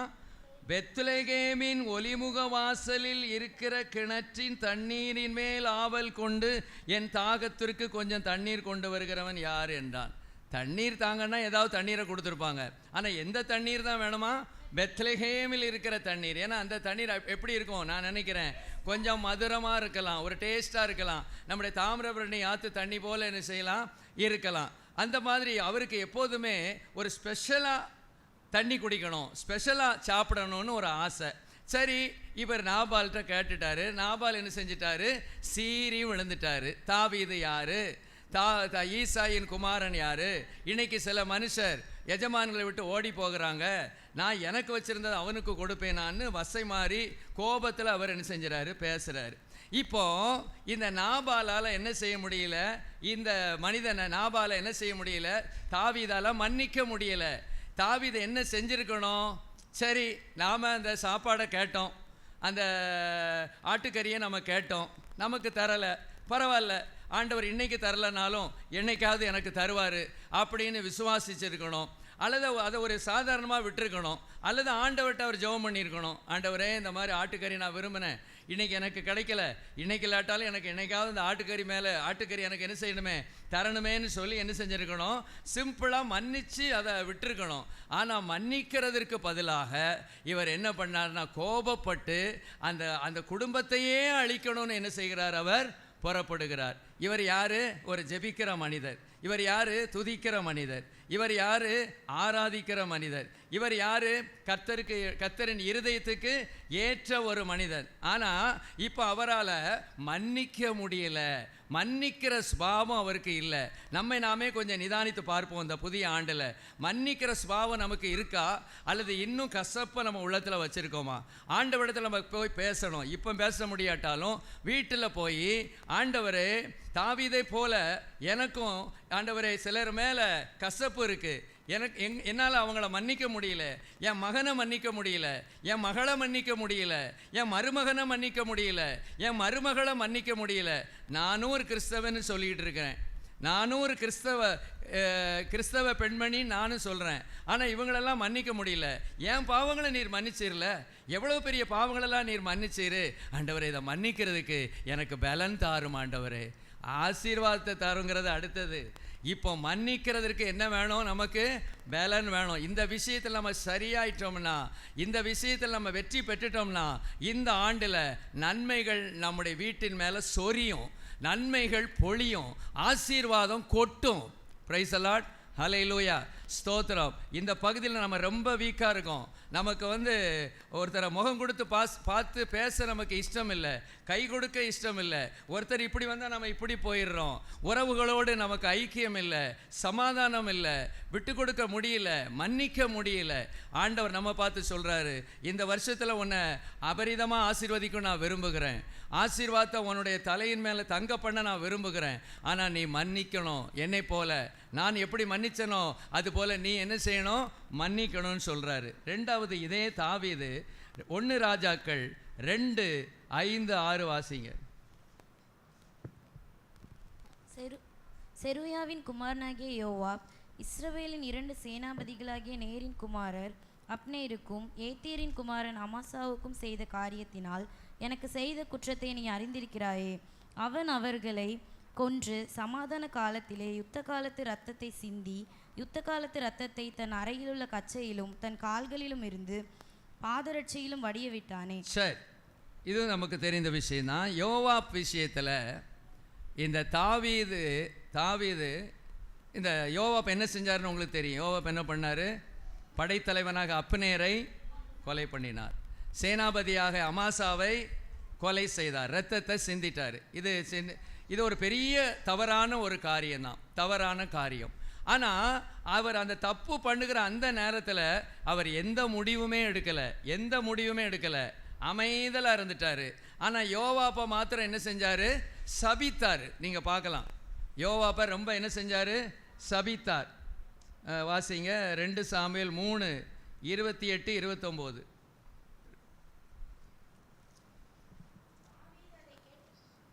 தாவீது அதை கேட்டபோது, நேரின் குமாரனாகிய அப்னேரின் இரத்தத்திற்காக என் மேலும் என் ராஜ்யத்தின் மேலும் கர்த்தருக்கு முன்பாக என்றைக்கும் பழி இல்லை. அது யோபாவுடைய தலையின் மேலும் அவன் தகப்பன் குடும்பத்தின் மேலும் சுமந்திருப்பதாக. யோபாவின் வீட்டாரிலே பிரமியக்காரனும் குஷ்டரோகியும் கோல் ஊன்றி நடக்கிறவனும் பட்டயத்தால் விழுகிறவனும் அப்பம் குறைச்சல் உள்ளவனும் ஒரு காலம் ஒளிந்து போவதில்லை என்றார். சரி, புரிஞ்சுக்கிட்டீங்களா? நல்ல சபிச்சாரு. யார? யோவாபை. நல்லா முடிஞ்ச அளவு பாருங்க. யோவாபின் வீட்டாரிலே பிரமியக்காரனும் குஷ்டரோகியும் கோல் ஊன்றி நடக்கிறவனும் பட்டயத்தால் விழுகிறவனும் அப்ப குறைச்சல் உள்ளவனும் ஒரு காலம் ஒளிந்து போவதில்லை என்றான். சபிச்சாரு, ஆனா எந்த ஆக்ஷனும் எடுக்கவே இல்லை. அப்போ ஜனங்களுக்கு முன்பதாக, மற்றவர்களுக்கு முன்பதாக இந்த யோவாபை மன்னித்தது போல காட்டி கொண்டார். ஆனால் உள்ள கசப்பை மறைச்சு வச்சிருந்தாரு. இன்னைக்கு நாமும் அப்படித்தான். சில சமயங்களில் வெளியில் நல்லா பேசுவோம், ரொம்ப இயற்கையாக பேசுறது போல பேசுவோம், உறவுகளை விசாரிப்போம், பிள்ளைகளை குறித்து விசாரிப்போம், வேலையை குறித்து விசாரிப்போம். ஆனால் கசப்பை மறைச்சு வச்சிருப்போம், வெளியே காட்ட மாட்டோம். காட்ட மாட்டோம். இந்த தாவீது அப்படி தான் வச்சிருந்தாரு. அப்னேரை கொலை செய்ததுக்கு, அமாசாவை கொலை செய்ததற்கு ஒரு சின்ன தண்டனையாவது கொடுத்துருக்கணுமா வேண்டாமா? அட்லீஸ்ட் ஒரு 6 மாதமாவது ஜெயிலில் போட்டிருக்கணுமா வேண்டாமா? அல்லது கூப்பிட்டு லெஃப்ட் அண்ட் ரைட் வாங்கியிருக்கணுமா வேண்டாமா? எதையுமே செய்யலை. இன்னைக்கு சிலர், நாமுமே அப்படித்தான், நேரடியாக சண்டை போட மாட்டோம், நேரடியாக அவங்கள தாக்க மாட்டோம், ஆனால் மனசுக்குள்ளே வச்சு அவங்க மேலே கரிஞ்சிக்கிட்டே இருப்போம். ஆனால் இவர் கரிஞ்ச மாத்திரம் இல்லை, இவர் என்ன செய்கிறாரு? சபிக்கவும் என்ன செய்கிறார். அப்போ வெளியில் அவர் மன்னிச்சது போல காட்டிக்கிட்டாலும் மனசுக்குள்ள அவர் மேலே ஒரு கசப்பு இருந்துச்சு. அது எங்கே வரைக்கும் இருந்துச்சு? சாக போகிற நேரத்தில் தான் அதை மெதுவாக யார்கிட்ட அவுத்து விடுறாரு? சாலமோன்ட்டு சொல்கிறாரு. சாலமோன், யோவாபை நீ சாதாரணமானவனாக நினைக்காத. அப்னேர, அமாசாவை 2 படை தளபதிகளை என்ன செஞ்சான்? கொலை செய்து விட்டான். ஆகவே அவன் சாதாரணமாக செத்துறக்கூடாது. அவன் நிம்மதியாக எல்லாரும் சாகிறது போல சாகக்கூடாது. அவன் ரத்தம் சிந்தப்பட்டவனாக, அவன் ரத்தம் மற்றவனுடைய ரத்தத்தை எப்படி சிந்தினானோ அவன் ரத்தம் சிந்தப்படணும், நீ ஞானமாக செயல்படுன்னு சொல்லி சாக போகிற நேரத்தில் கூட மன்னிக்கிற ஒரு குணம் இல்லாமல் போயிட்டு. அல்லேலூயா, ஸ்தோத்திரம். இப்படி கூட சொல்லிட்டு போயிருக்கலாம் கடைசி நேரத்தில், எப்போ அவன் ரொம்ப மோசமானவன் தான், அவன் ரொம்ப இப்படிலாம் செஞ்சுருக்கிறான், சரி கர்த்தர் அவர் பார்த்துக்கிட்டோம், சரி ஆனால் அவனை சொல்கிறத நான் அவன்கிட்ட சொல்கிறேன், அவ்வளோதான், பட் கர்த்தர் பார்த்துக்கிட்டோம், கர்த்தருடைய கருத்தில் ஒப்பு கொடுத்துட்றேன் அப்படின்ட்டு போயிருந்தா பெருந்தன்மையாக இருக்கும். சாக போகிற நேரத்தில் கூட மன்னிக்க முடியாமல் தான் செத்தார். அப்படி இருந்தால் அவரை பரலோகத்துக்கு ஆண்டவர் ஏற்றுக்கிட்டார். அல்லேலூயா. நம்முடைய பாவங்களெல்லாம் ஃபுல்லாக அவர் கவர் பண்ணால் ஒருத்தர் கூட பரலோகத்துக்கு என்ன செய்ய முடியாது? போக முடியாது. சாக போகிற நேரத்தில் கூட அவருக்கு என்ன செய்ய முடியல? மன்னிக்க முடியல. பொதுவாக ஜெனரலாக பார்த்தீங்கன்னா சாக போகிற நேரத்தில் எல்லாரும் ஒப்புரவாவாங்க. ஸ்தோத்திரம். அவளை கூட்டிகிட்டு வா, என் மகளை கூட்டிகிட்டு வா, நான் சண்டை போட்டிருக்கேன், இப்போ எனக்கு சாக போகிறேன், என் மகளோடு நான் ஒப்புரவாகணும், என் மகனோடு நான் ஒப்புரவாகணும், அந்த சகோதரனோடு ஒப்புரவாகணும், எப்படியாவது கூட்டிகிட்டு வந்துரு அப்படின்னு சொல்லி கையை பிடிச்சி, ஐயா நான் சாக போகிறேன், நான் உங்கள் மேலே எனக்கு ஒரு கசப்பு இருந்தது, தயவுசெய்து என்னை மன்னிச்சுக்கிடுங்க அப்படின்னு சொல்லிட்டு அந்த மன்னிப்பை வாங்கிட்டு மரித்து போனவர்கள் எத்தனையோ பேர் உண்டு. ஆனால் இவர் அப்படி இல்லை. சாக போகிற நேரத்துலையும் என்ன செய்யலை? மன்னிக்கலை. சீமை விஷயத்தில் பாருங்கள், 8-9 வாசிங்க. மேலும் பகூரி மூரானான பென்யமின் ஆகிய கேராவின் மகன் சீமேயி உன்னிடத்தில் இருக்கிறான். நான் மக்னாயிமுக்கு போகிற நாளிலே அவன் என்னை கொடிய தூஷணமாய் தூஷித்தான். ஆனாலும் அவன் யோர்தானிலே எனக்கு எதிர்கொண்டு வந்தபடியினால் நான் உன்னை பட்டயத்தாலே கொன்று போடுவதில்லை என்று கர்த்தர் மேல் அவனுக்கு ஆணையிட்டு கொடுத்தேன். ஆகிலும் நீ அவனை குற்றமற்றவன் என்று எண்ணாதே, நீ புத்திமான். அவனுடைய நரைமயிரை இரத்தத்துடன் பாதாளத்தில் இறங்க பண்ண நீ அவனுக்கு செய்ய வேண்டியதை அறிவாய் என்றான். Praise the Lord. இந்த சீமை விஷயத்திலையும் அப்படிதான். இது எதில் இருக்குன்னா 19ஆம் அதிகாரம் 18-23 வரைக்கும் உள்ள வசனத்தில் அவர் என்ன செஞ்சார்னா, திருப்பி சீமை என்ன செஞ்சிட்டாரு? மன்னிப்பு கேட்கும்படியா வந்து என்னை மன்னிச்சிருங்கன்னு வந்து காலில் விழுந்துட்டாரு. உடனே மன்னிச்சிட்டேன்னு என்ன செஞ்சிட்டாரு? மன்னிச்சிட்டல்ல, மன்னிச்சதை திருப்பி எதுக்கு நீ கொண்டு வர? எவ்வளோ பெரிய ஜாம்பவான்! தாவீதை குறித்து நம்ம குறை சொல்கிறதுக்கு முடியாது. ஆனால் பாருங்கள், அவர் மன்னிச்சிட்டார்ல. சில சமயங்களில் நாம் இந்த காரியத்தையும் செய்கிறோம். மன்னித்த பிறகும் சில சமயங்களில் திருப்பி அவன் செஞ்ச அதே தப்பை சொல்கிறது. நாய் தான் கக்குனதை திங்கிறது போல, சாப்பிடுகிறது போல, இந்த மாதிரி கேரக்டர்லாம் நம்முடைய வாழ்க்கையில் சில சமயங்களில் வந்துடுது. மன்னிச்சாச்சு, ஒப்புரவாகியாச்சு, திருப்பியும் அதே நபரை பற்றி குறை பேசிக்கிட்டே இருக்கிறது. ஸ்தோத்திரம். இந்த வருஷத்தில் அது மாறட்டும், இந்த வருஷத்தில் அது மாறட்டும். நம்ம குறை பேசுகிறதுனால யாரும் திருந்திட போகிறதில்ல. ஸ்தோத்திரம். திருந்திடுவாங்களா அவங்க? நீங்கள் குறை பேசுகிறதுனால, நாங்கள் கசப்பு வச்சுருக்கனால அவங்க திருந்திடுவாங்களா? இவர் இப்படி செஞ்சதுனால யாருக்கு நஷ்டம் வந்துச்சு? தாவீதுக்கு தான் நஷ்டம். கர்த்தர் சொல்வார், எப்பா தாவீது, நீ ஏற்கனவே மன்னிச்சிட்டல்ல, மன்னிச்சாரா மன்னிக்கலையா? அந்த வசனம் வேணுமா திருப்பி? ஸ்தோத்திரம். 19 அதிகாரம் 18 வாசிங்க. 2 சாமுவேல். அவர்கள் ராஜாவின் வீட்டாரை இக்கரைப்படுத்தவும் அவன் விரும்பும் காரியத்துக்கு உதவவும் ஒரு படகு இக்கரையிலே வந்தது. அப்பொழுது கேராவின் குமாரனாகிய சீமே 2 சாமுவேல் 19. ஆமா, அதான் நேர பாயிண்ட்டுக்கு வந்துருங்க.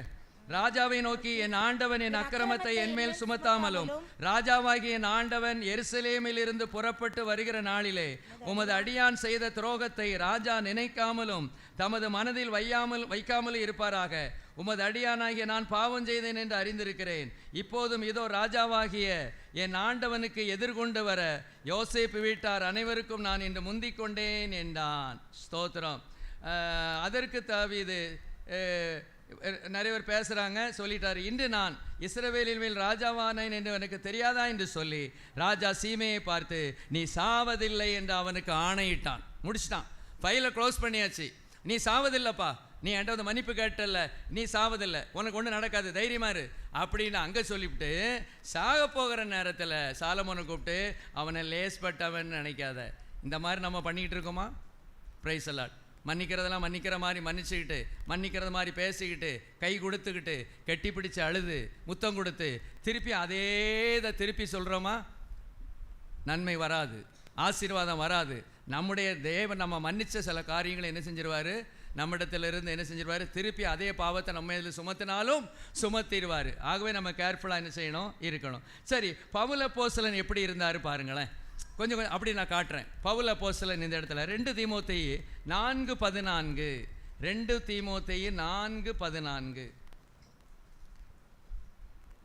எவ்வளவு பெரிய சங்கத்தார் உன்மேல் கைகளை வைத்தபோது தீர்க்க தரிசனத்தினால் உனக்கு அளிக்கப்பட்ட வரத்தை பற்றி 4:14. கண்ணானாகிய அலெக்சாந்தர் எனக்கு வெகு தீமை செய்தான், அவனுடைய செய்கைக்கு தக்கதாக கர்த்தர் அவனுக்கு பதிலளிப்பாராக. இது கொஞ்சம் பரவாயில்ல மாதிரி இருக்கு, ஆனாலும் இது சரியில்லை. Praise the Lord. கொஞ்சம் பரவாயில்ல மாதிரி இருக்குல்ல, அவர் மாதிரி இல்லை. ஆனால் இவர் எப்படி சொல்றாரு? கண்ணானாகிய அலெக்சாந்தர், அவர் பேரையே சொல்றாரு, எனக்கு வெகு தீமை செய்தான், எனக்கு வெகு தீமை செய்தான், அவனுடைய செய்கைக்கு தக்கதாக கர்த்தர் அவனுக்கு பதிலளிப்பாராக. இது கொஞ்சம் பரவாயில்ல. எப்படின்னா, நம்ம இப்படி சொல்லுவோம், நமக்கு விரோதமாகவே இருந்துகிட்டு இருக்கான், நமக்கு விரோதமாகவே செயல்பட்டு இருக்கான், கர்த்தர் பார்த்துக்கிட்டோம், கர்த்தர் பார்த்துக்கிட்டோம், கர்த்தர் செய்வார். கர்த்தர் எப்படிப்பட்டவர்? அவர் எல்லாம் கரெக்டாக செய்வார். ஆண்டவர் கர்த்தர்கிட்ட ஒப்பு கொடுத்துட்றேன், கர்த்தர்கிட்ட ஒப்பு கொடுத்துட்றேன். இப்படி ஒரு குரூப் இருக்கும். அந்த குரூப்பு நாம் இருக்கிறோமா? அந்த குரூப்பில் நம்ம நிறைய பேர் இருப்போம். ஸ்தோத்திரம். நாம் என்ன செய்ய மாட்டோம்? தாவீத மாதிரி அப்படி இருக்க மாட்டோம். ஆனால் ஆண்டவரை உம்மோட கரத்தில் ஒப்பு கொடுத்துட்றேன், ஆண்டவரை நீர் போட்டு மடக்கிறோம், நீர் மாட்டி விட்டுரும், நீர் செய்ய வேண்டியதை சரியான நேரத்தில் என்ன செஞ்சிடும். இந்த வசனத்தையும் கூட பயன்படுத்துவோம். நீ எதையும் நேர்த்தியாய் செய்வீர் ஆண்டவரே, எனக்கு விரோதமாக எழுமின இவனுக்கு நீர் நேர்த்தியாய் செய்யுமப்பா அப்படிங்கிற மாதிரி நேக்காக பேசிடுவோம். எனக்கு ஆச்சரியமாக இருக்குது, பெரிய அப்போஸ்தலன் எவ்வளோ ஆலோசனை கொடுக்குறாரு, அவர் கூட அந்த ஸ்டாண்டர்ட் மன்னிப்புக்கு வரல. எது ஸ்டாண்டர்ட் மன்னிப்பு நான் கடைசியில் சொல்லுவேன். ஆகவே இப்போ பாருங்கள், இவர் அப்படி சொல்லிட்டாரா? அடுத்தது இதே பவுல் சொல்கிறாரு. ரோமர் 12:19 வசனங்களை கேட்டு கரெக்டாக வாசிங்க. ரோமர் 12:19. பழி வாங்குதல் எனக்குரியது, நானே பதில் செய்வேன் என்று கர்த்தர் சொல்லுகிறார் என்று எழுதியிருக்கிறபடியால் நீங்கள் பழி வாங்காமல் கோபாக்கினைக்கு இடம் கொடுங்கள். அதே நபர் திருப்பி அப்படிதான் சொல்றாரு. Praise the Lord. பழைய ஏற்பாட்டு பரிசுத்தமான மாதிரி தான் பேசுறாரு. என்ன சொல்றாரு? பழி வாங்குதல் எனக்குரியது, நானே பதில் செய்வேன் என்று கர்த்தர் சொல்லுகிறார் என்று எழுதியிருக்கிறபடியால் நீங்கள் பழி வாங்காமல் கோபாக்கினைக்கு இடம் கொடுத்துருங்க. ஆண்டவரே, உம்முடைய கரத்தில் இந்த சகோதரனை கொடுத்துட்டேன் ஆண்டவரே, போட்டு தள்ளிரும் ஆண்டவரே. ஸ்தோத்திரம். நீர் பழி வாங்குவேன்னு சொல்லியிருக்காரு. நான் பழி வாங்க மாட்டேன், எனக்காக நீர் யுத்தம் செய்யும், எனக்காக நீர் பழி வாங்கும். ரொம்ப முந்திக்கிட்டு இருக்கான், ரொம்ப முந்திக்கிட்டு இருக்கா, விட்டுறாதீரும், நொறுக்கி நான் ஒன்றும் செய்ய மாட்டேன் ஆண்டவரே, ஆனால் நீருங்க செஞ்சுருங்க, நீங்கள் செஞ்சுருங்க. விளங்குதா, புரியுதா? இப்படிலாம் நம்ம பேசுகிறது உண்டா? இப்படிலாம் நம்ம பேசுகிறது உண்டா? நம்மெல்லாம் பேசியிருக்கோம், பேசலைன்னெலாம் சொல்ல முடியாது, பேசியிருக்கோம். இன்றைக்கி தேவ சமூகத்தில் ஒப்பு கொடுக்கணும். ஆண்டவரே, என்னை மன்னியும் ஆண்டவரே, என்னை மன்னியும் ஆண்டவரேன்னு ஆண்டவர்கிட்ட கேட்கணும். அடுத்தது பாருங்க, இன்னொரு நபர் சகரியா. இந்த சகரியா யாரு? ஆசாரியனாகிய யோய்தாவின் குமாரன். அவர் என்ன சொல்றாருன்னு பாருங்க. 2 நாளாகமம் 24:20 வாசிங்க. 2 நாளாகமம் 24:20. அப்பொழுது தேவனுடைய ஆவி ஆசாரியனாகிய யோய்தாவின் குமாரனான சகரியாவின் மேல் இறங்கினதினால் அவன் ஜனத்திற்கு எதிரே நின்று, நீங்கள் கர்த்தருடைய கற்பனைகளை மீறுகிறது என்ன? இதனால் நீங்கள் சித்தி பெற மாட்டீர்கள் என்று தேவன் சொல்லுகிறார். நீங்கள் கர்த்தரை விட்டுவிட்டதினால் அவர் உங்களை கைவிடுவார் என்றான். அதனால் அவர்கள் அவனுக்கு விரோதமாய் கட்டுப்பாடு பண்ணி கர்த்தருடைய ஆலய பிரகாரத்தில் ராஜாவினுடைய கற்பனையின்படி அவனை கல்லெறிந்து கொன்றார்கள். அப்படியே அவனுடைய தகப்பனாகிய யோய்தா தனக்கு செய்த தயையை ராஜாவாகிய யோவாஸ் நினையாமல் அவனுடைய குமாரனை கொன்று போட்டான். இவன் சாகும்போது கர்த்தர் அதை பார்ப்பார், அதை கேட்பார் என்றான். இவர் எப்படி சொல்றாரு? கல்லெறியும் போது அல்லது கொல்லும் போது, கல்லெறின்னு சொல்லல, அவனை கொல்லும் போது, இவன் சாகும் போது கர்த்தர் அதை பார்ப்பார், கர்த்தர் அதை கேட்பார். சிலச்சமே நம்ம எப்படி சொல்றான்ல, கர்த்தர் அதை பார்ப்பார். என்ன நினைச்சுக்கிட்டு இருக்கான், என்ன நினைச்சுக்கிட்டு இருக்காவா? கர்த்தர் பார்க்காம போயிடுவாரா? எனக்கு விரோதமாய் செயல்படுகிறத அவர் கவனிக்காம இருப்பார்னு நினைச்சுக்கிட்டு இருக்கீங்களா? கர்த்தர் அதை பார்ப்பார், கர்த்தர் அதை கேட்பார். மன்னிக்க முடியல, மன்னிக்க முடியல. பிரைஸ் தி லார்ட், ஸ்தோத்திரம். இப்போ வாங்க, எது சரியான மன்னிப்புன்னு பார்க்க போறோம். நீங்க தான் சொல்லணும். ஸ்தேவான், அப்போஸ்தலர் 7:59-60.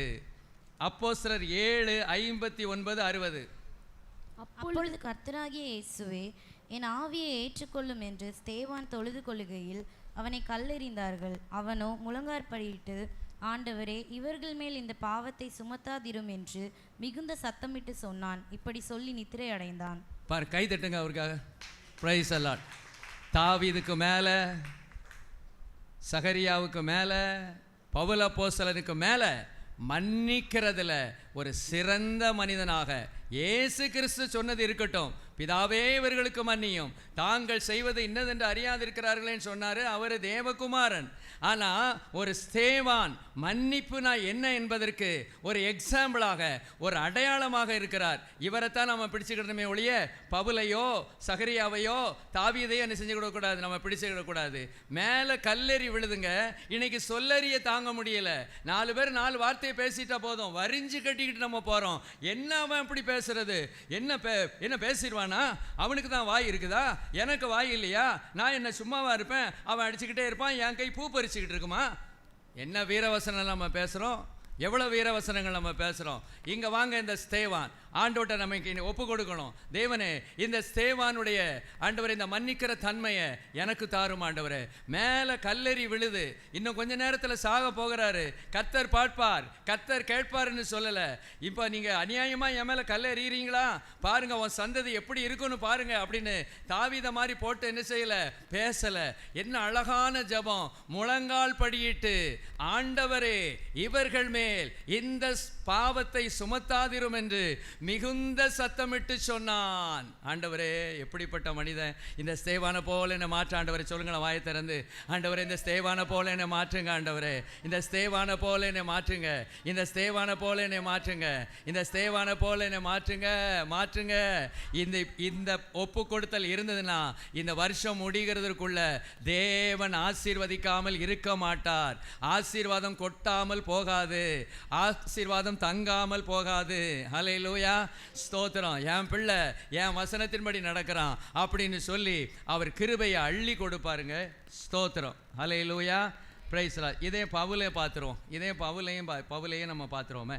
திருப்பி ஒருக்கா மார்க் அப்போஸ்தலர் 15:36-39 வரைக்கும். அதை வாசிக்க வேண்டாம், நான் சொல்கிறேன், உங்களுக்கு தெரியும்ல. சரி, இப்போ யாரும் ஊழியத்தில் போய்கிட்டு இருக்கா? பவுலும் பர்னபாவும். ஒரு பிரயாணம் முடிஞ்சு போச்சு. பவுல் 3 பிரயாணம் பண்ணுறாரு, ஒரு பிரயாணம் முடிஞ்சிருச்சு. இப்போ அடுத்த பிரயாணம் பண்ண போகிறாரு. அப்போ பவுல் சொல்கிறாரு, நாம் என்ன செய்வோம், நம்முடைய ஜனங்களை திருப்பி போய் பார்த்துட்டு வருவோன்னு சொல்லும்போது பர்னபா சொல்கிறாரு, மார்க்குவை என்ன செய்வோம், கூப்பிட்டுட்டு போவோன்னு சொல்கிறாரு. உடனே இவருக்கு அது பிடிக்கவே இல்லை. இவர் என்ன செஞ்சார், அப்போஸ்தலர் 13:13 வாசிங்க, இதை வாசிங்க. அப்போஸ்தலர் 13:13. பின்பு பவுலும் அவனை சேர்ந்தவர்களும் பாப்போ பட்டணத்தை விட்டு கப்பல் ஏறி பம்பிலியாவில் இருக்கும் பெர்கே பட்டணத்துக்கு வந்தார்கள். யோவான் அவர்களை விட்டு பிரிந்து எருசலேமுக்கு திரும்பி போனான். இதைத்தான் அவர் திருப்பி சொல்றாரு 38ஆம் வசனத்தில் 15:38. பவுலோ அவன் பம்பிலியா நாட்டிலே நம்மை விட்டு பிரிந்து நம்மோட கூட ஊழியத்துக்கு வராததினாலே அவனை அழைத்து கொண்டு போகக்கூடாது என்றான். அவர்களுக்குள்ளே கடும் கோபம் உண்டபடியினால் அவர்கள் ஒருவரை ஒருவர் விட்டு பிரிந்தார்கள். இதில் என்ன மன்னிப்பு இல்லை, நீங்கள் சொல்லுங்க. பவுலினால மார்க்கு செய்த தவற மன்னிக்க முடியல. Praise the Lord. மன்னிக்க முடியாம கஷ்டப்பட்டுக்கிட்டே இருந்திருக்காரு. யாரு? இந்த பவுல் பெரிய ஜாம்பவான், பெரிய பிரசங்கியார், பெரிய அற்புதங்களை செய்கிற ஒரு மனிதன், பெரிய பரிசுத்தவான். ஆனால் மன்னிப்புங்கிற காரியம் வரும்போது அவரால் என்ன செய்ய முடியல, மன்னிக்க முடியல. அலெக்சாந்தர் எனக்கு வெகு தீமை செய்தான், பழி வாங்காதீங்க, ஆண்டவருடைய கரத்தில் ஒப்பு கொடுத்துருங்க. இப்போ யாரை மன்னிக்க முடியல? இந்த மார்க்குவை மன்னிக்க முடியல. பிரைஸ் தி லார்ட், ஸ்தோத்திரம். ஆனால் பின்பு மன்னிக்கிறார். மன்னிப்பதற்கு காரணம் என்ன?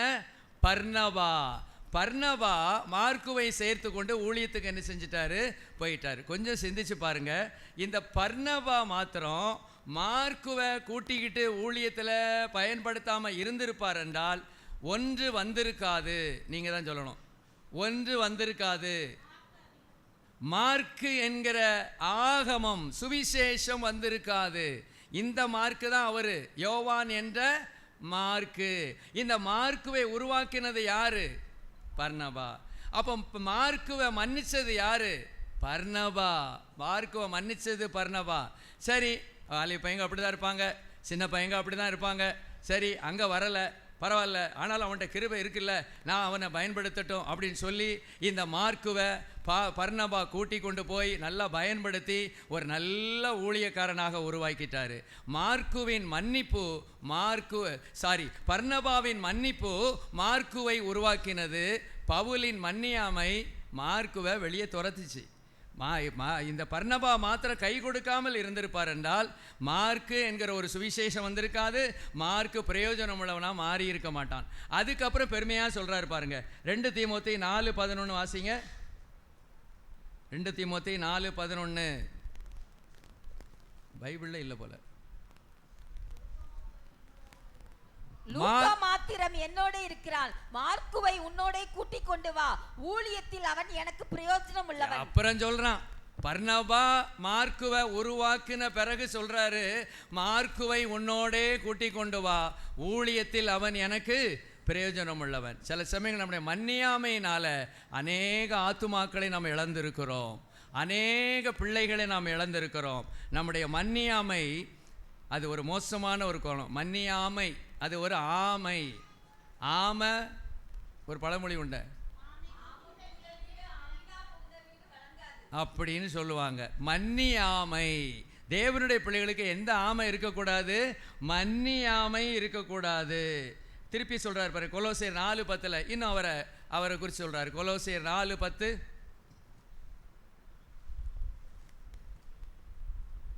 என்னோட கூட காவலில் இருக்கிற அரிஸ்தருக்கு உங்களுக்கு வாழ்த்தல் சொல்லுகிறான். பர்னபாவுக்கு இனத்தானாகிய மார்க்கும் வாழ்த்தல் சொல்லுகிறான். இவனை குறித்து கட்டளை பெற்றீர்களே, இவன் உங்களிடத்தில் வந்தால் இவனை அங்கீகரித்து கொள்ளுங்கள். முதல்ல இவர் அங்கீகரிக்கல, முதல்ல இவரை பைசாவுக்கு மதிக்கல. ஆனால் இப்போ சொல்றாரு, இவனை குறித்து கட்டளை பெற்றீர்களே, இவன் உங்களிடத்தில் வந்தால் இவனை அங்கீகரித்து கொள்ளுங்கள் என்று சொல்லக்கூடிய அளவு ஒரு வந்ததுக்கு காரணம் பர்னபாவினுடைய ஒரு மன்னிக்கிற ஒரு தன்மை. ஹல்லேலூயா.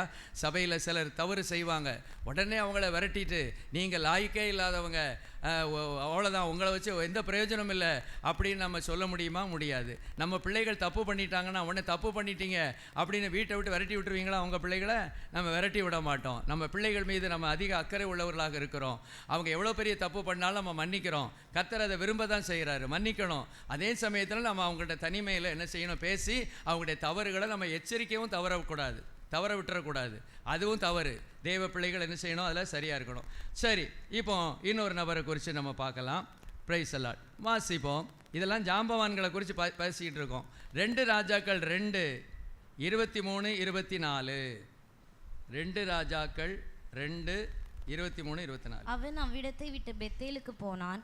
அவன் வழி நடந்து போகையில் பிள்ளைகள் பட்டணத்திலிருந்து வந்து அவனை பார்த்து, மொட்டைத்தலையா ஏறிப்போ, மொட்டைத்தலையா ஏறிப்போ என்று சொல்லி நிந்தித்தார்கள். அப்பொழுது அவன் திரும்பி அவர்களை பார்த்து கர்த்தரின் நாமத்திலே அவர்களை சபித்தான். உடனே காட்டிலிருந்து 2 கரடிகள் புறப்பட்டு வந்து அவர்களில் 42 பிள்ளைகளை பீறி போட்டது. Praise the Lord. சரி, இது யாரு? எலிசா. எலிசாவை குறித்து இதில் சொல்லியிருக்கு. எலிசா தலையில் முடி மொத்தமாக இல்லை, சுத்தமாக இல்லை. இதில் வந்து மொட்டை தலையான்னு இருக்குது. நம்மளை மொட்டை தலையான்னு சொன்னால் நமக்கு கோபம் வருமா? யாருக்காவது சொல்லுங்கப்பா, சொல்லுங்கள், யாராவது சொல்லுங்களேன். நம்ம அந்தோணி இருக்கார், மொட்டை அடிச்சிருக்காப்புல. அரிசி கடை மொட்டை அடிக்க மாட்டாரா? அடிக்க மாட்டீங்க? இல்லை, மொட்டை அடிச்சிட்டான் திடீர்னு. சரி, எந்த ஒரே பேனாக இருக்குது, சரி மொட்டையை அடிச்சிருவோம் அப்படின்னு மொட்டையை அடிச்சிட்டான்னு வச்சுக்கணும். அரிசி கடையில் மொட்டை தலை அரிசி கடை, மொட்டை தலை அரிசி கடை அப்படின்னு அவனை சொல்கிறாங்கன்னு வைங்களேன். அவனுக்கு கோபம் வருமா? கோபம் வருமா? வராது. பிரைஸ் அல்லாட், ஸ்தோத்திரம். மொட்டை தலைக்கு கோபம் வராது. ஏன்னா இந்த மொட்டை தலை நாளைக்கு வளர போகுது. அவங்க மொட்டை தலைன்னு சொல்லலை, சொட்டத்தலைன்னு சொன்னாங்க. பிரைஸ் அல்லாட், ஸ்தோத்திரம். பால்டு ஹெட் இங்கிலீஷில் நல்லா இருக்குது. என்னது? சொட்டத்தலை. அதாவது ஒரு குறைவை சொல்லி நம்ம வந்து கூப்பிட்டால் நமக்கு அதிக கோபம் வரும், யாராக இருந்தாலும்.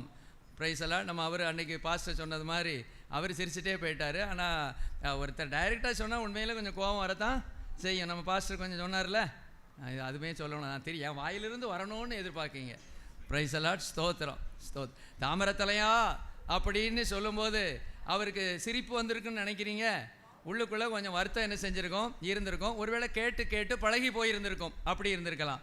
சரி, என்றாலும் ஒரு தேவனுடைய பிள்ளை இன்னொருவருடைய குறைவை சுட்டி காட்டி நாம் பேசக்கூடாது, கிண்டல் பண்ணக்கூடாது. அந்த பாடத்தை நம்ம கற்றுக்கொள்ள வேண்டும். தேவனுடைய பிள்ளைகளாகிய நீங்களும் நானும் மற்றவர்களை கண்ணாடி அப்படி கூப்பிடுவாங்க. சின்ன வயசுலலாம் பிள்ளைகள் கண்ணாடி போட்டிருந்தா என்ன சொல்ல? கண்ணாடி அப்படி கூடுவாங்க. அப்படி குறைச்சி பேசுகிறதெல்லாம் நான் கேட்டிருக்கிறேன். சிலர் அதனாலே, எனக்கு ஒரு சகோதரன் தெரியும், அவனுக்கு ஒரு சின்ன குறை. அந்த சின்ன குறை அவனுக்கு இருந்ததுனால அவங்க காலேஜில் பையங்கள்லாம் கேலி பண்ணதுனால அவன் படிப்பையே நிறுத்திட்டான். பார்த்தீங்களா? ஸ்தோத்திரம். ஒருவனுடைய படிப்பு தொடராதபடிக்கு அந்த பிள்ளைகளுடைய கேலி அந்த பையனை வந்து படிக்க விடாமல் ஆகிக்கிட்டு அதனுடைய தாக்கம் அந்த கேலி பண்ணவங்களுக்கு இருக்கும். இன்றைக்கி அவங்களுக்கு அதெல்லாம் தெரியலை. இவன் கேலி பண்ணதுனால அவன் படிப்பை நிறுத்திட்டான். நீ படிச்சுக்கிட்டு இருக்கலாம் இன்றைக்கி, ஆனால் தேவன் என்றைக்கும் அந்த மன்னிப்பு கேட்கலன்னா அவ்வளோ ஈஸியாக விட மாட்டார். ஒன்னால் ஒருத்தன் என்ன செஞ்சுருக்கான்? படிப்பை நிறுத்தியிருக்கான். என்னால் ஒருவன் ஆசீர்வாதத்தை இழந்து போகக்கூடாது, என் நிமித்தம் ஒருத்தன் கெட்டு போயிடக்கூடாது. இதில் நம்ம ரொம்ப கவனமாக இருக்கணும். இன்னொன்று, அதில் சிறு பிள்ளைகள்னு போட்டிருக்கு. ஆனால் சிறு பிள்ளைகள் அல்ல, வாலிப பிள்ளைகள். அவங்க யார்? வாலிப பிள்ளைகள், யங்ஸ்டர். ஒரு 18 வயசுலேருந்து ஒரு 25 வயசுக்குள்ளே வச்சுக்கோங்க. இவங்க வந்து என்ன சொல்கிறாங்கன்னா, எலிசாவை பார்த்து என்ன சொல்கிறாங்க? மொட்டை தலையா ஏறிப்போ, சொட்டை தலையா ஏறிப்போ, சொட்டை தலையா ஏறிப்போன்னு சொல்கிறாங்க. ரொம்ப கஷ்டமாக இருக்கும். ஒருத்தர் குண்டாக இருக்கிறாங்கன்னு வச்சுக்கோங்களேன். குண்டுன்னு சொன்னால் எப்படி இருக்கும்? கஷ்டமாக தான் இருக்கும். குச்சி மாதிரி இருப்பாங்க சிலர். குச்சான் அப்படின்னா எப்படி இருக்கும்? கஷ்டமாக தான் இருக்கும். இது மாதிரி அந்த சொன்ன உடனே இவருக்கு பயங்கர கோபம் வந்துட்டு. ஆனால் அவங்க என்ன சொன்னாங்க அப்படிங்கிறதும் கொஞ்சம் பயங்கர வித்தியாசமானது தான். மொட்டை தலையா ஏறிப்போ. அந்த ஏறிப்போங்கிறது ஏற்கனவே யார் ஏறி போயிட்டா? எலியா தீர்க்கதரிசி பூமியை விட்டு எங்கே போயிட்டாரு? பரலோகத்துக்கு போயிட்டாரு. பூமியில் இப்போ இல்லை. ஆகவே எலிசாவே, மொட்டை தலையாவே, நீ இந்த பூமிக்கு பாரமாக ஏன் இருக்கிற? எலியா போன மாதிரி நீயும் போ. நீ ஏறிப்போ, நம்ம பாணியில் செத்துப்போ, ஏன் உயிரோடு இருக்க, அதான் அர்த்தம். பிரைஸ் தி லார்ட், ஸ்தோத்திரம். ஏன் உயிரோடு இருக்க, செத்து தொலை. அந்த எலியா போயிட்டான்ல, என்ன பெருசாக நீ வந்து என்னத்தை கிழிச்சிட போற, நீ என்னத்தை சாதிச்சிட போற, செத்து தொலை. அவன் ஏறி போன மாதிரி நீ ஏறி போயிரு, உன்னை பார்த்தாலே எங்களுக்கு அருவருப்பாக இருக்கு அப்படின்னு என்ன செய்கிறாங்க, கிண்டல் பண்ணுறாங்க. இவர் ஒரு தேவ மனிதன் தானே, ரொம்ப கடினமான ஒரு காரியம்தான். தெய்வமே என்னை எப்படி கிண்டல் பண்ணுறாங்கப்பா, ஸ்தோத்திரம். ஆண்டவரே முடியை கொடுத்தது நீர் தான், முடி இப்போ உதிர்ந்து போச்சு, நான் என்ன பண்ணட்டும், நான் என்ன பாவம் செஞ்சேன், இப்போ முடி உதிர்ந்துட்டு இப்போ மொட்டை தலையாக நான் இருக்கிறேன், என்னை இவன் இப்படி என்ன செய்கிறான், இவங்க கேலி பண்ணுறாங்க. சரி ஆண்டவரே, இதை தாங்குகிற பலன் எனக்கு தாரும் ஆண்டவரேன்னு போயிருந்துருக்கலாமா? ஸ்தோத்திரம். ஒரு தேவனுடைய பிள்ளை மற்றவர்களுடைய ஆசீர்வாதத்துக்கு காரணமாக இருக்கணுமா, அழிவுக்கு காரணமாக இருக்கணுமா? இவருக்கு கோபம் தலைக்கு மேலே ஏறிட்டு, கோபம் தலைக்கு மேலே ஏறி கர்த்தரின் நாமத்தினால என்ன செய்தானான், சபித்தானான். புதிய ஏற்பாட்டில் ஆண்டவர் சொல்லுகிறார், என்ன சொல்லுகிறார், ஆசீர்வதிக்கிறதை அன்றி சபியாதிருங்கள். ஸ்தோத்திரம். அப்போ ஒரு தேவனுடைய பிள்ளை, இத்தனைக்கு இவர் யார், எலிசா யார், ஒரு பெரிய தீர்க்கதரிசி, 42 பிள்ளைகளுக்கு ஆசீர்வாதமாக இருக்க வேண்டியவர். பாருங்கள், அந்த 42 பிள்ளைகள் நீங்கள் பார்க்காதீங்க, அந்த 42 சந்ததின்னு வரும்போது, அவங்க கல்யாணம் கட்டி அந்த பிள்ளைகள்லாம் வரும்போது ஒரு 100 வருஷத்துக்கு கழித்து பார்த்தீங்கன்னா 1,00,000 பேர் இருப்பாங்க. அந்த 1,00,000 பேர் இல்லாமல் ஆக்கி போட்டார் இவருடைய மன்னிக்க முடியாத ஒரு சுபாவம். மன்னிக்க முடியாத ஒரு சுபாவம்.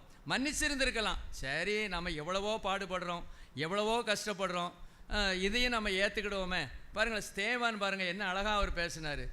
என்ன சொன்னார், ஆண்டவரே இவங்க பாவத்தை இவங்க மேலே சுமத்தாதுறோம். மேலே என்ன விழுது, கல்லெறி விழுது. ஆனால் எலிசாவுக்கு என்ன எரி தான் விழுந்துச்சு, சொல்லெறி தான் விழுந்துச்சு. கல்லறிய தாங்கினாரு, கல்லறிய ஸ்தேவானால் தாங்க முடிஞ்சது, எலிசாவுக்கு சொல்லறிய தாங்க முடியல. நம்ம வாழ்க்கையில் எத்தனையோ பேர் நமக்கு விரோதமாக பேசுவாங்க, அதை தாங்குக முடியுதா, அவங்கள மன்னிக்க முடியுதா? இவர் ஒரு சின்ன ஜெபம் பண்ணியிருந்தா, ஆண்டவரே எனக்கு மன்னிக்கிற பலன் தாரும் ஆண்டவரே அப்பா அப்படின்னு சொல்லிட்டு போயிருந்தா, அந்த 42 பேரும் காப்பாற்றப்பட்டிருப்பாங்கல்ல, அந்த சந்ததி காப்பாற்றப்பட்டிருப்பாங்கல்ல. ஸ்தோத்திரம். தப்பு செய்யாதவங்க யார், ஏதோ ஒரு குறைய சொல்லிட்டான், சரி விட்டுட்டு போ அப்படின்ட்டு போயிருக்கலாமே. Praise the Lord. அப்படி செய்யாதனால மன்னிக்க முடியாத ஒரு ஜாம்பவான் தான் யாரு, இந்த எலிசா. ஹல்லேலூயா, ஸ்தோத்திரம். அடுத்தது சவுலுக்கு வரேன். இது இன்னும் ஒன்று பார்ப்போம். சவுலை குறித்து நமக்கு நல்லா தெரியும். 1 சாமுவேல் 18:7 வாசிங்க. 1 சாமுவேல் 18:7. அந்த ஸ்திரீகள் ஆடி பாடுகையில் சவுல் கொன்றது 1000, தாவீது கொன்றது 10,000 என்று முறைமுறையாக பாடினார்கள். அந்த வார்த்தை சவுலுக்கு விசனமா இருந்தது. சரி, இங்க யாரை மன்னிக்க முடியல இந்த இடத்துலன்னா, சவுலுக்கு தாவீதை மன்னிக்க முடியல. தாவீதை மன்னிக்க முடியல. தாவீது எந்த தவறும் செய்யல. தாவீது எந்த தவறும் செய்யல.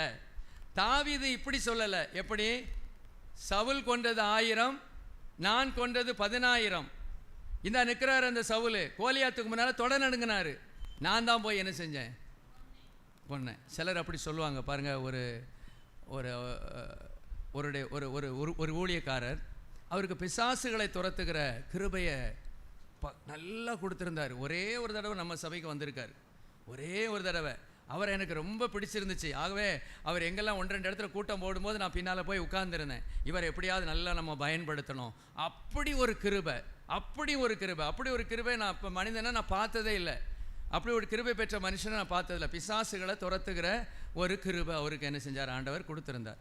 ஆனால் அதே சமயத்தில் அவர் ஒரு அந்த இடத்துல பிரசங்கம் பண்ணுறாரு. எத்தனையோ பாஸ்டர்கள் ஏன்ட்ட தான் வந்து நிற்கிறாங்க அப்படின்னு பெருமையாக பேசினார் பாருங்க. அதோடு அவருடைய ஆயுசு நாட்களே முடிஞ்சு போச்சு. இவ்வளவு சீக்கிரம் ஆண்டவர் செய்வார்னு எதிர்பார்க்கல, நானே எதிர்பார்க்கல. அவர் சாகும்போது வயது 42. அவர் சாகும்போது வயசு எத்தனை, 42. இன்னும் எத்தனையோ வருஷம் வல்லமையாக ஜீவிக்க வேண்டிய ஒரு மனுஷன், அவருக்கு பெருமை என்ன செஞ்சுட்டு வந்துருச்சு. அவருக்கு பெருமை வந்துருச்சு பாருங்கள். இந்த இடத்துல இந்த சவுலுக்கு நான் நினைக்கிறேன் ஒரு பெருமை தான். தாவீது எவ்வளவு தாழ்மை உள்ளவராக இருந்தார் பாருங்கள், எவ்வளவு தாழ்மை உள்ளவராக இருந்தார். அவர் எதுவுமே எதிர்த்து பேசலை, அவர் ஒன்றுமே பேசலை. இவர் அவரை மன்னிச்சிருக்கலாம். ஆனால் அன்னையிலிருந்து சவுல் கொண்டது 1000, தாவீது கொண்டது 10,000 அப்படின்னு அவங்க சொன்ன நாளிலிருந்து காய்மகாரமாய் பார்த்தான். தாவீதை என்ன செய்ய முடியல, மன்னிக்க முடியல. தாவீதை மன்னிக்கவே முடியல. ஆகவே அவருடைய மீதி வருஷம் ஃபுல்லாக வனாந்தரத்தில் தாவீதை விரட்டிக்கிட்டே தான் அலைஞ்சாரே ஒழிய அவரை மன்னிக்கிறதுக்குரிய ஒரு பலன் யார்கிட்ட இல்லை, இந்த சவுல்கிட்ட இல்லை.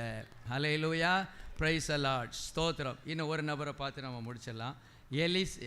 எலியா. இப்போ வாசிங்க 2 ராஜாக்கள் 1:9-10. 2 ராஜாக்கள் 1ஆம் அதிகாரம் 9-10. அவனிடத்திற்கு ஒரு தலைவனையும் அவனுடைய 50 சேவகரையும் அனுப்பினான். மலையின் உச்சியில் உட்கார்ந்திருக்கிற அவனிடத்தில் இவன் ஏறி போய், தேவனுடைய மனுஷனே, ராஜா உன்னை வர சொல்லுகிறார் என்றான். அப்பொழுது எலியா அந்த 50 பேரின் தலைவனுக்கு பிரதியுத்தரமாக, நான் தேவனுடைய மனுஷனானால் அக்கினி வானத்திலிருந்து இறங்கி உன்னையும் உன் 50 பேரையும் பட்சிக்க கடவது என்றான். உடனே அக்கினி வானத்திலிருந்து இறங்கி அவனையும் அவன் 50 பேரையும் பட்சித்தது. Price allot. இதுலேயுமே அப்படிதான். யார் மேலே உள்ள ஆத்திரத்திலேயோ யாரையோ என்ன செய்கிறாரு? பட்சிக்கிறார். என்ன செஞ்சிருக்கணும்? இப்படி ராஜா அனுப்புகிறார். ராஜா அனுப்புகிறார் ஒரு தலைவனையும் ஒரு 50 பேரையும் அனுப்பி இந்த எலியாவை பிடிச்சிட்டு வான்னு சொல்லி அனுப்புகிறாரு. இவர் எலியா யார்? ஒரு தீர்க்கதரிசி. இவர் உயிருக்கு பயப்படலாமா? ஸ்தோத்திரம். கர்த்தர் இவரோடு பேசுகிறாரு. இவர் செய்து முடிக்க வேண்டிய பணி செய்து முடிக்கப்படுகிற வரைக்கும் இவரை ஒன்றுமே என்ன செய்ய முடியாது. ராஜா கூப்பிட்டு விட சொல்கிறாரு. பேசாமல் போயிட வேண்டியதானே? இதை விட என்ன இருக்குது? ராஜா என்ன செஞ்சிருவார்? ஏற்கனவே அவருக்கு தெரிஞ்சது. 2வது சம்பவம், ஏற்கனவே ஒருக்கா ஏசபேல் மூலமாக எலியாவுக்கு பிரச்சனை வரும்போது தேவன் பாதுகாத்தார். அந்த தேவன் திரும்ப பாதுகாக்க மாட்டாரா? பாருங்கள், நம்ம வாழ்க்கையிலும் கூட அப்படி தான். தேவன் நம்முடைய வாழ்க்கையில் எவ்வளவோ பாதுகாப்பு, எவ்வளவோ காரியங்கள் நமக்கு செய்தாலும் திருப்பி ஒரு பிரச்சனை வரும்போது அந்த பிரச்சனையை தான் பெருசாக நினைக்கிறோமே ஒழிய, ஏற்கனவே எனக்கு நன்மை செய்தவர் இந்த பிரச்சனையில எனக்கு நன்மை செய்வாருங்கிற விசுவாசம் வரமாட்டேங்கல்ல. தேவன் ரொம்ப நம்மளை பார்த்து துக்கப்படுவார், வேதனைப்படுவார். இதை எலியாவை பார்த்தே வேதனைப்பட்டிருப்பாருன்னு நினைக்கிறேன். முதல்ல எப்படி பிரச்சனை வந்துச்சு? ஏசபேல் என்ன சொன்னா எலியாவை பார்த்து? நாளைக்கு இந்நேரத்தில் எலியாவின் தலை அவன் கழுத்தில் இருக்காது, அந்த உடம்பில் என்ன செய்யாது, இருக்காதுன்னு சொன்னோன்னா பயந்து என்ன செஞ்சார்? ஓடுறாரு. ஆனால் கர்த்தர் என்ன செய்கிறார்? தூதனை அனுப்பி அவனை என்ன செய்கிறார்? பாதுகாக்கிறார். இப்போ யார்? அகசியா ராஜா என்ன சொல்கிறாரு? இவனை கூப்பிட்டு விட சொல்கிறாரு. ஒருவேளை கொன்னுருவானோ அப்படிங்கிற பயத்தில் இருந்தாலும் இது தேவையில்லாத ஒரு பயம். சரி, அடுத்தது இந்த 51 பேரும் யார்? இவங்க ஒரு அப்ராணிகள், அப்படி தானே? இவங்க ராஜா சொன்னதை நிறைவேற்றும்படியாக வந்திருக்கிற ஒரு ஆட்கள். இவருக்கு அவங்கள என்ன செய்ய முடியல? ஏற்றுக்கொள்ள முடியல. பயத்தினால அவங்க பெரிய ஏதோ அவங்க தப்பு பண்ணிட்டாங்கங்கிறது போல வானத்திலிருந்து என்ன செஞ்சார்? நான் தேவனுடைய மனுஷனையானால் வானத்திலிருந்து அக்கினி இறங்கி இவனை கொல்ல கடவுதுன்னு வானத்திலிருந்து அக்கினி இறங்குச்சுது. அதாவது இந்த இடத்துலையும் நான் என்ன சொல்ல விரும்புகிறேன் அப்படின்னா, இவருக்கு மன்னிக்கிற ஒரு தன்மை இல்லை, ஆத்திரம், அவசரம். சரி, இவங்க கூப்பிடுறாங்க, சரிப்பா நீங்கள் போங்க, நான் வாரேன்னு சொல்லியிருக்கலாம்ல. போகணும்னு அவசியம் இல்லையே, அவங்கள கொல்லணும்னு அவசியம் இல்லையே. ஸ்தோத்திரம். எனக்கு ரொம்ப ஆச்சரியமாக இருக்குது. ரொம்ப இப்படிப்பட்ட தேவதாசர்கள், ஜாம்பவான்கள்லாம் இருந்திருக்காங்கன்னா ஆச்சரியமாக இருக்குது. என்ன சொல்லியிருக்கலாம்? எப்பா நீ சொல்லிட்டல்ல, நான் வாரேன், நீ போ அப்படின்னு சொல்லியிருக்கலாம், போயிருக்கலாம். அல்லது இல்லை நான் இப்போ வரமாட்டேன், நான் வரமாட்டேன்னு சொல்லியிருக்கலாமா? பாருங்கள், மற்ற உயிர்களை எப்படி அற்பமாக நினச்சிருக்கிறாரு இந்த ஆள், இந்த எலியா. ஸ்தோத்திரம். ஆகவே தான் ஆண்டவர் இயேசு கிறிஸ்து சொல்கிறாரு, லூக்கா 9:56 அதை வாசிங்க. மனுஷகுமாரன் மனுஷருடைய ஜீவனை அழிக்கிறதற்கு அல்ல, ரட்சிக்கிறதற்காக வந்தார் என்றார். ஹல்லேலூயா, பிரைஸ் தி லார்ட். புரிஞ்சுக்கிட்டீங்களா? இந்த நபர்களை, இந்த அகசியா ராஜாவையோ அல்லது இந்த இவங்களையோ இவரால் என்ன செய்ய முடியல? மன்னிக்க முடியாதனால ஆத்திரப்பட்டு அவசரப்பட்டு வானத்திலிருந்து அக்கினி என்ன செஞ்சிட்டாரு? இறக்கிட்டாரு. தேவனுடைய பிள்ளைகள் ஆத்திரப்படக்கூடாது, எந்த காரியத்திற்கும் அவசரப்படாமல் நிதானமாக செயல்படணுங்கிறதையும் இது என்ன செய்யுது? காண்பிக்கிறது. ஹல்லேலூயா. நேரம் போயிட்டே இருக்குது. Praise the Lord. ஸ்தோத்திரம். இந்த இதில் வந்ததுனால ஒன்று சொல்லி நான் முடிச்சிடுறேன். அடுத்தது மோசே, அதோடு நான் முடிச்சிடுறேன். மோசேயால் கோராகு, தாத்தான், அபிராம் இந்த கூட்டத்தாரை மன்னிக்க முடியல. எண்ணாகமம் 16:12-15 வரைக்கும் இருக்குது. எண்ணாகமம் 16:19-35 வரைக்கும் இருக்குது. இதில் இருக்குது.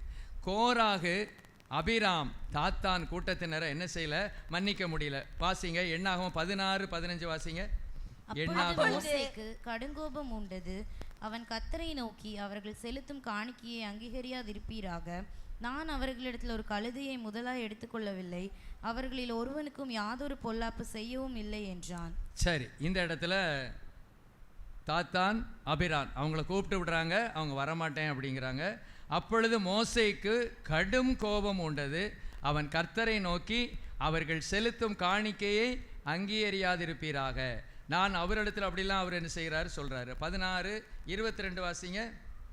அப்பொழுது அவர்கள் முகங்குப்புற விழுந்து, தேவனே, மாம்சமான யாவருடைய ஆவிகளுக்கும் தேவனே, ஒரு மனிதன் பாவம் செய்திருக்க சபையார் எல்லார் மேலும் கடுங்கோபம் கொள்வீரோ என்றார். சரி, இந்த இடத்துல என்னன்னா, இந்த கோராக பற்றி அவர் பண்றாரு. பொதுவாக ஜனங்கள் எதிராக வரும்போதெல்லாம் இந்த மோசே என்ன செய்வார் சொல்லுங்க? முகங்குப்புற விழுந்து ஜெபம் பண்ணுவார். அது எங்கே வேணாலும் பார்க்கலாம். இந்த 16:4 பாருங்க, மோசே அதை கேட்டபோது முகங்குப்புற விழுந்தான், அப்படி தான் செய்வார். ஆனால் இந்த இடத்துல அந்த ஜெபமே கொஞ்சம் மாறிடுச்சு. எப்படி மாறியது? அப்பொழுது அவர்கள் முகங்குப்புற விழுந்து, தேவனே, மாம்சமான யாவருடைய ஆவிகளுக்கும் தேவனே, ஒரு மனிதன் பாவம் செய்திருக்க சபையார் எல்லார் மேலும் கோபம் கொள்வீரோ என்றார்கள். அப்படின்னா என்ன அர்த்தம்? கோராகும் அவன் கூட்டத்தாரும் பாவம் செய்திருக்க நீங்கள் எல்லார் மேலும் ஏன் கோவப்படுறீங்க அப்படின்னு இந்த கோராகையும் தாத்தானையும் அபிராமையும் அப்படியே ஒதுக்கிட்டார். அப்படியே ஸ்தோத்திரம். அவங்களை ஜெபத்தில் வைக்கலை, அவங்கள மன்னிப்புக்கு நேரம் நிற்கலை. ஆனால் இதே நபர் இன்னொரு இடத்துல யாத்திரை 32 சொல்கிறாரு, என் பேரை என்ன செஞ்சிடும்? கிறுக்கி போடும். இவங்க பாவத்தை மன்னிக்கணும்னா மன்னியும், அப்படி உங்களால் மன்னிக்க முடியலன்னா என் பேரை ஜீவ புஸ்தகத்திலிருந்து கிறுக்கி போடுன்னு சொல்றாரு. மன்னிப்பதற்கு அடையாளமாக இருந்த அதே மோசே இப்போ கோராகு, தாத்தான், அபிரான் இவங்களுடைய சில செயல்கள் அவங்களையும் மன்னிக்க விடாம போய் அவங்கள நத்தாட்டில் விட்டுட்டு போயிட்டார். அவங்களுக்காக பரிந்து பேசல, அவங்களுக்காக திறப்பில் நிற்கல. இப்படி சொல்லிட்டார். ஆண்டவரை, ஒரு மனுஷன் தப்பு பண்ணியிருக்க எல்லாரையும் கொல்வீரோன்னு சொன்ன உடனே ஆண்டவர் சொல்லிட்டாரு, அவங்க கூடாரங்களை விட்டு வெளியே போயிருந்தார். புரியுதா உங்களுக்கு? இந்த இடத்துல அவர் எப்படி இருந்திருக்கணும்? நீங்க சொல்லுங்க, என்ன எப்படி இருந்திருக்கணும்? அவர் தன்னுடைய பெயரே ஜீவ புஸ்தகத்திலிருந்து கிறுக்கி போடுதானே சொன்னார். சரி, கோராக என்ன பண்ணிட்டாரு? பின்னால் பார்த்துக்கலாம். ஆண்டவரை, ஒரு விசை இறங்கும். கோராக ஏதோ தப்பு பண்ணிட்டான். அவங்க கோத்திரம் தானே, லேவி கோத்திரம் தானே. ஆண்டவரை, ஏதோ தப்பு பண்ணிட்டாங்க. ரூபன் கோத்திரம் ஏதோ தப்பு பண்ணிட்டாங்க. இந்த ஒரு விசை மன்னிச்சிருங்க, இவங்க நல்லா ஆயிடுவாங்க, அவங்களுக்காக நான் ஜெபம் பண்ணுறேன் அப்படின்னு ஜெபம் பண்ணுறதுக்கு பதிலாக, மன்னிக்கிறதுக்கு பதிலாக நீட்டாக கலட்டி விட்டுட்டாரு. நாமும் சில சமயத்தில் ஜெபத்தில் கலட்டி விடுறோமா? ஸ்தோத்திரம். அவங்களுக்காக ஜெபிக்காமல் இருக்கிறோமா? நமக்கு எதிராக வர்றவங்களுக்காக நாம் அவங்களுடைய நல்வாழ்வுக்காக நம்ம ஜெபிக்காம தானே இருக்கிறோம். நம்ம எதிர்த்துக்கிட்டே இருக்கான், இவனுக்கு எதுக்கு நாம ஜெபிக்கணும்? வேண்டாம், ஜெபிக்க வேண்டாம், அப்படியே ஒதுக்கி வச்சிருவோம். அவன் போட்டு அவன் வரட்டும், அவங்க போட்டு அவங்க வரட்டும், எதுக்கு நமக்கு இந்த வேலை அப்படின்னு இந்த மோசே கேரக்டர் நம்மகிட்ட இருக்கா இல்லையா? இல்லைன்னு சொல்லுவாங்க, ஒரு அல்லையா சொல்லுங்க. நீட்டாக அவாய்ட் பண்ணிடுவோம். நமக்கு வேண்டியவங்களுக்கெல்லாம் ஜெபிப்போம். ஆண்டவரே, இவங்களை ஆசீர்வதியும் ஆண்டவரே, இவங்களை ஆசீர்வதியும் ஆண்டவரே, இவங்களை ஆசீர்வதியும் ஆண்டவரேன்னு சொல்லுவோம். ஆனால் அந்த நபர் வரும்போது அப்படி ஸ்கிப் பண்ணி அடுத்தவங்களுக்காக ஜெபம் பண்ணிடுவோம். அதே தான் இந்த மோசே செய்தார். ஹல்லேலூயா. கோராகு, தாத்தான், அபிராம் நீட்டாக ஸ்கிப் பண்ணிட்டாரு. இவர் ஸ்கிப் பண்ணதுனால தான். ஏனென்றால் எப்பொழுதுமே மோசேயின் ஜெபம் ரொம்ப வல்லமை உள்ளதாக இருந்தது. மோசே ஜெபிச்சிச்சா அந்த ஜெபத்துக்கு பதில் கண்டிப்பாக கர்த்தர் கொடுப்பாரு. ஆகவே இந்த இடத்துல பரிந்து பேசுகிற ஜெபம் பண்ணாமல் அவங்கள நீட்டாக காலை வாரி விட்டுட்டாரு. நீட்டாக ஒதுங்கிட்டாரு. உடனே ஆண்டவரும் செஞ்சிட்டாரு. சரி, வானது பிழை உள்ளே போயிரு அப்படின்னு நிலத்தை பிளந்து, பூமியை பிளந்து அத்தனை பேரும் உள்ளே போயிட்டாங்க. இதுக்கு காரணம் யாரு? ஒரு தேவ மனிதன். அப்போ மன்னியாமைங்கிற அந்த ஆமை என்ன பாடுபடுத்துதுன்னு பாருங்க. ஸ்தோத்திரம். ஒருவேளை நம்ம 1000 பேர் நம்ம எதிர்த்திருக்கலாம், நம்ம வித்தியாசமாக பேசியிருக்கலாம், நம்ம குறை பேசியிருக்கலாம். ஆனால் நாம் எப்படி தான் இருக்கணும்னு ஆண்டவர் விரும்புகிறாரு? மன்னிக்கிற சுபாவம் நமக்கு இருக்கணும். அந்த கிருபையை தேவனிடத்திலிருந்து பெற்று எவ்வளவு துரோகம் பண்ணியிருந்தாலும், எவ்வளவு நம்மை வேதனைப்படுத்தியிருந்தாலும், ஆண்டவரே எனக்கு இது கிருபை தாங்கப்பா, மன்னிக்கிறதுக்கு ஒரு கிருபை தாங்கப்பான்னு இந்த புதிய ஆண்டில் இந்த ஜனங்க கொஞ்ச நேரம் உட்கார்ந்து சிந்தித்து பார்த்து யார் மேலெல்லாம் கசப்பு இருக்கோ அவங்களெல்லாம் மன்னிச்சு அவங்க நல்வாழ்வுக்காக ஜெபிச்சு பார்க்கலாமா? அந்த ஜெபம் வருமா? Praise the Lord. ஸ்தோத்திரம். சிலருக்கெல்லாம் ரொம்ப கஷ்டம். Praise the Lord. சிலருக்கு ரொம்ப பாடுகள் கொஞ்சம் கம்மியாக இருக்கும், நம்ம ஈஸியாக ஜெபம் பண்ணிடலாம். சிலர்லாம் கேஸ் போடுவாங்க, பயங்கரமாக என்ன செய்வாங்க? கேஸ் போடுவாங்க, அதை போடுவாங்க, இதை போடுவாங்க. அந்த நபரை மன்னிக்க முடியுமான்னு கேட்குறேன். Is it possible? பிரைஸ்ல ரொம்ப கடினம். ஆண்டவர்கிட்ட இதுக்கு தான் ஜெபம் பண்ணணும். ஹல்லேலூயா. கர்த்தர் நமக்கு எந்த நன்மையும் எப்போ வேணாலும் தருவார். அது பெருசு இல்லை. என் வாழ்க்கையில் என்னை காயப்படுத்தினவங்க, என்னை வேதனைப்படுத்தினவங்க, உங்களை துக்கப்படுத்தினவங்க, அவங்களுடைய நன்மைக்காக ஜெபம் பண்ணணும். தாவீதின் ஜெபம்லாம் எப்படி இருந்துச்சு? அவங்க நொறுக்கப்படுவார்களாக, பிள்ளை இல்லாத பிண்டங்களாக மாறுவார்களாக, அவன் பிள்ளை பிச்சை எடுப்பானாக, இப்படிலாம் ஜெபம் பண்ணி வச்சிருக்காரு. பைபிளை வாசித்து பார்த்துருக்கீங்களா? இந்த மாதிரி ஜெபம் பண்ணக்கூடாது. ஸ்தோத்திரம் ஆண்டவரே, எனக்கு அப்படிப்பட்ட ஸ்தேவானினுடைய ஒரு அபிஷேகம் என் மீது இறங்கட்டும் ஆண்டவரே. ஆண்டவரே, ஸ்தேவானுடைய மன்னிக்கிற அபிஷேகம் என் மீது இறங்கட்டும். அபிஷேகம்னா கீழே விழுறது மாத்திரம்தான் அபிஷேகமோ? டச் டச் ஹீல் ஹீல் போத்து பின்னால போய் நின்னுக்கோ. ஓ, இதுவா அபிஷேகம்? அபிஷேகம் அப்படி கீழே மாத்திரம் விழ வைக்காது. அபிஷேகம் என்னை மாற்றும், என்னுடைய சுபாவங்களை மாற்றும். மன்னிக்க முடியாம என்கிற இந்த பாவத்தை என்னை விட்டு நீக்கும். ஆண்டவருடைய சமூகத்தில் நம்ம விழுந்து கிடக்கணும். எதுக்கு? ஆண்டவரே, எனக்கு விரோதமாய் பேசினவர்களை, என்னை காயப்படுத்தினவர்களை மன்னிக்கிற கிருபை எனக்கு தாரணும். ஆண்டவரே, மன்னிக்கிற கிருபையை தாரும். யோசி பாருங்க, முதல்ல தாவீதை குறித்து நம்ம பார்த்தோம். நாபால் விஷயத்தில், யோவாப் விஷயத்தில், சீமேய் விஷயத்தில் அவரால் மன்னிக்க முடியல. பவுல் அப்போஸ்தலன், கண்ணானாகிய அலெக்சாந்தர் எனக்கு தீமை செய்தான், கர்த்தர் பார்த்துக்கிடுவார் அப்படின்னாரு. அப்புறம் மார்க்கு அவரால் என்ன செய்ய முடியல? மன்னிக்க முடியல. ஒரு வசனத்தை சொல்லி அவர் சொல்றாரு, பழிவாங்குதல் எனக்கு உரியதுன்னு சொல்லியிருக்காரு, ஆகவே கோபாக்கனைக்கு இடம் கொடுங்க அப்படின்னு சொல்றாரு. மன்னிக்கன்னு சொல்ல மாட்டேங்கிறாரு. மன்னிச்சிருங்க, மறந்துடுங்க, கிறிஸ்து போல மன்னிச்சிருங்க. கிறிஸ்து அப்படித்தானே சொன்னார், பிதாவே அவளுக்கு மன்னியும், தாங்கள் செய்வது இன்னதென்று அறியாதிருக்கிறான்னு சொன்னார்ல. நீங்களும் அப்படி இருங்களேன், நாமும் அப்படி இருப்போமேன்னு அவரால் சொல்ல முடியல. அப்போ பெரிய ஜாம்பவானாகிய பவுலே மன்னிக்க திணறினார். ஹல்லேலூயா. ஆனால் பாருங்க, ஒரு சாதாரண சீஷன், சேவன் யாரு? சீஷன் கூட சொல்லக்கூடாது, கரெக்டாக சொல்லுங்க. பந்தி விசாரிப்புக்காரரில் ஒருவன். ஸ்தோத்திரம். பந்தி விசாரிப்புக்காரில் 7ல் 1, 2 முக்கியமானவங்க. 1 பிலிப்பு, அடுத்தது யாரு? இந்த ஸ்தேவான். இந்த அப்போஸ்தலனாகிய பவுல மாதிரி பெரிய சாதனை வீரர் அல்ல, நிருபங்கள் எழுதல, இவர் மூலமாக பெரிய காரியங்கள் கர்த்தர் சாதிக்கல. ஆனால் நமக்கு சொல்லிட்டு போயிட்டாரு, மன்னிப்புனா என்னங்கிறதுக்கு இயேசு கிறிஸ்துக்கு அடுத்த அடையாளம், அச்சடையாளமாக நமக்கு ஒரு சூப்பர் ரோல் மாடலாக போயிருக்கிறாரு. அந்த இடத்துல கை வச்சு நாம ஜெபிக்கணும். ஆண்டவரே, இந்த சாதாரண ஒரு பந்தி விசாரிப்புக்காரனை நீர் பயன்படுத்தும் போது மன்னிப்பு என்கிற ஆண்டவரே இந்த கனியை ஆண்டவரை எவ்வளோ அழகாக கொடுத்துருக்கிறாரு. இப்படிப்பட்ட ஒரு கிருபை எனக்கு தாங்கப்பா, இப்படிப்பட்ட ஒரு கிருபையை தாருங்கப்பா. என் பிள்ளைகள் மீது, என் பெற்றோர் மீது, எனக்கு வேதனை உண்டாக்கினவர்கள் மீது மன்னிக்கிற கிருபையை தாங்க தாங்க. இப்படி உட்கார்ந்து ஜெபம் பண்ணி பாருங்களேன். அப்படி ஜெபத்தில் அப்படி நில்லுங்களும் பார்ப்போம். அந்த கிருபையை தேவன் தருவார். இந்த வருஷத்தில் நம்ம எல்லாரையும் மன்னிப்போம். கசப்புங்கிற வேற நம்ம விட்டு போயிருக்கோம். ஓ, கர்த்தர் நம்ம ரொம்ப சந்தோஷப்படுவார், மகிழ்ச்சி அடைவார். கர்த்தரில் என்ன செய்வார்? கர்த்தர் நம்ம குறித்து என்ன செய்வார்? மகிழ்ச்சி அடைவார். முழங்கால் படிடுவோம். ஹல்லேலூயா, ஹல்லேலூயா, ஹல்லேலூயா. அப்பா, நாங்கள் உம்மை ஸ்தோத்திரிக்கிறோம், உம்மை ஸ்தோத்திரிக்கிறோம். நன்றியோடு நாங்கள் உம்மை துதிக்கிறோம். ஆண்டவரிடத்தில் நம்ம மன்னிப்பு கேட்குறோம். ஆண்டவர் நமக்கு மன்னிப்பு கொடுக்குறாரு. பாட்டு கூட இப்படிலாம் பாடுவோம்.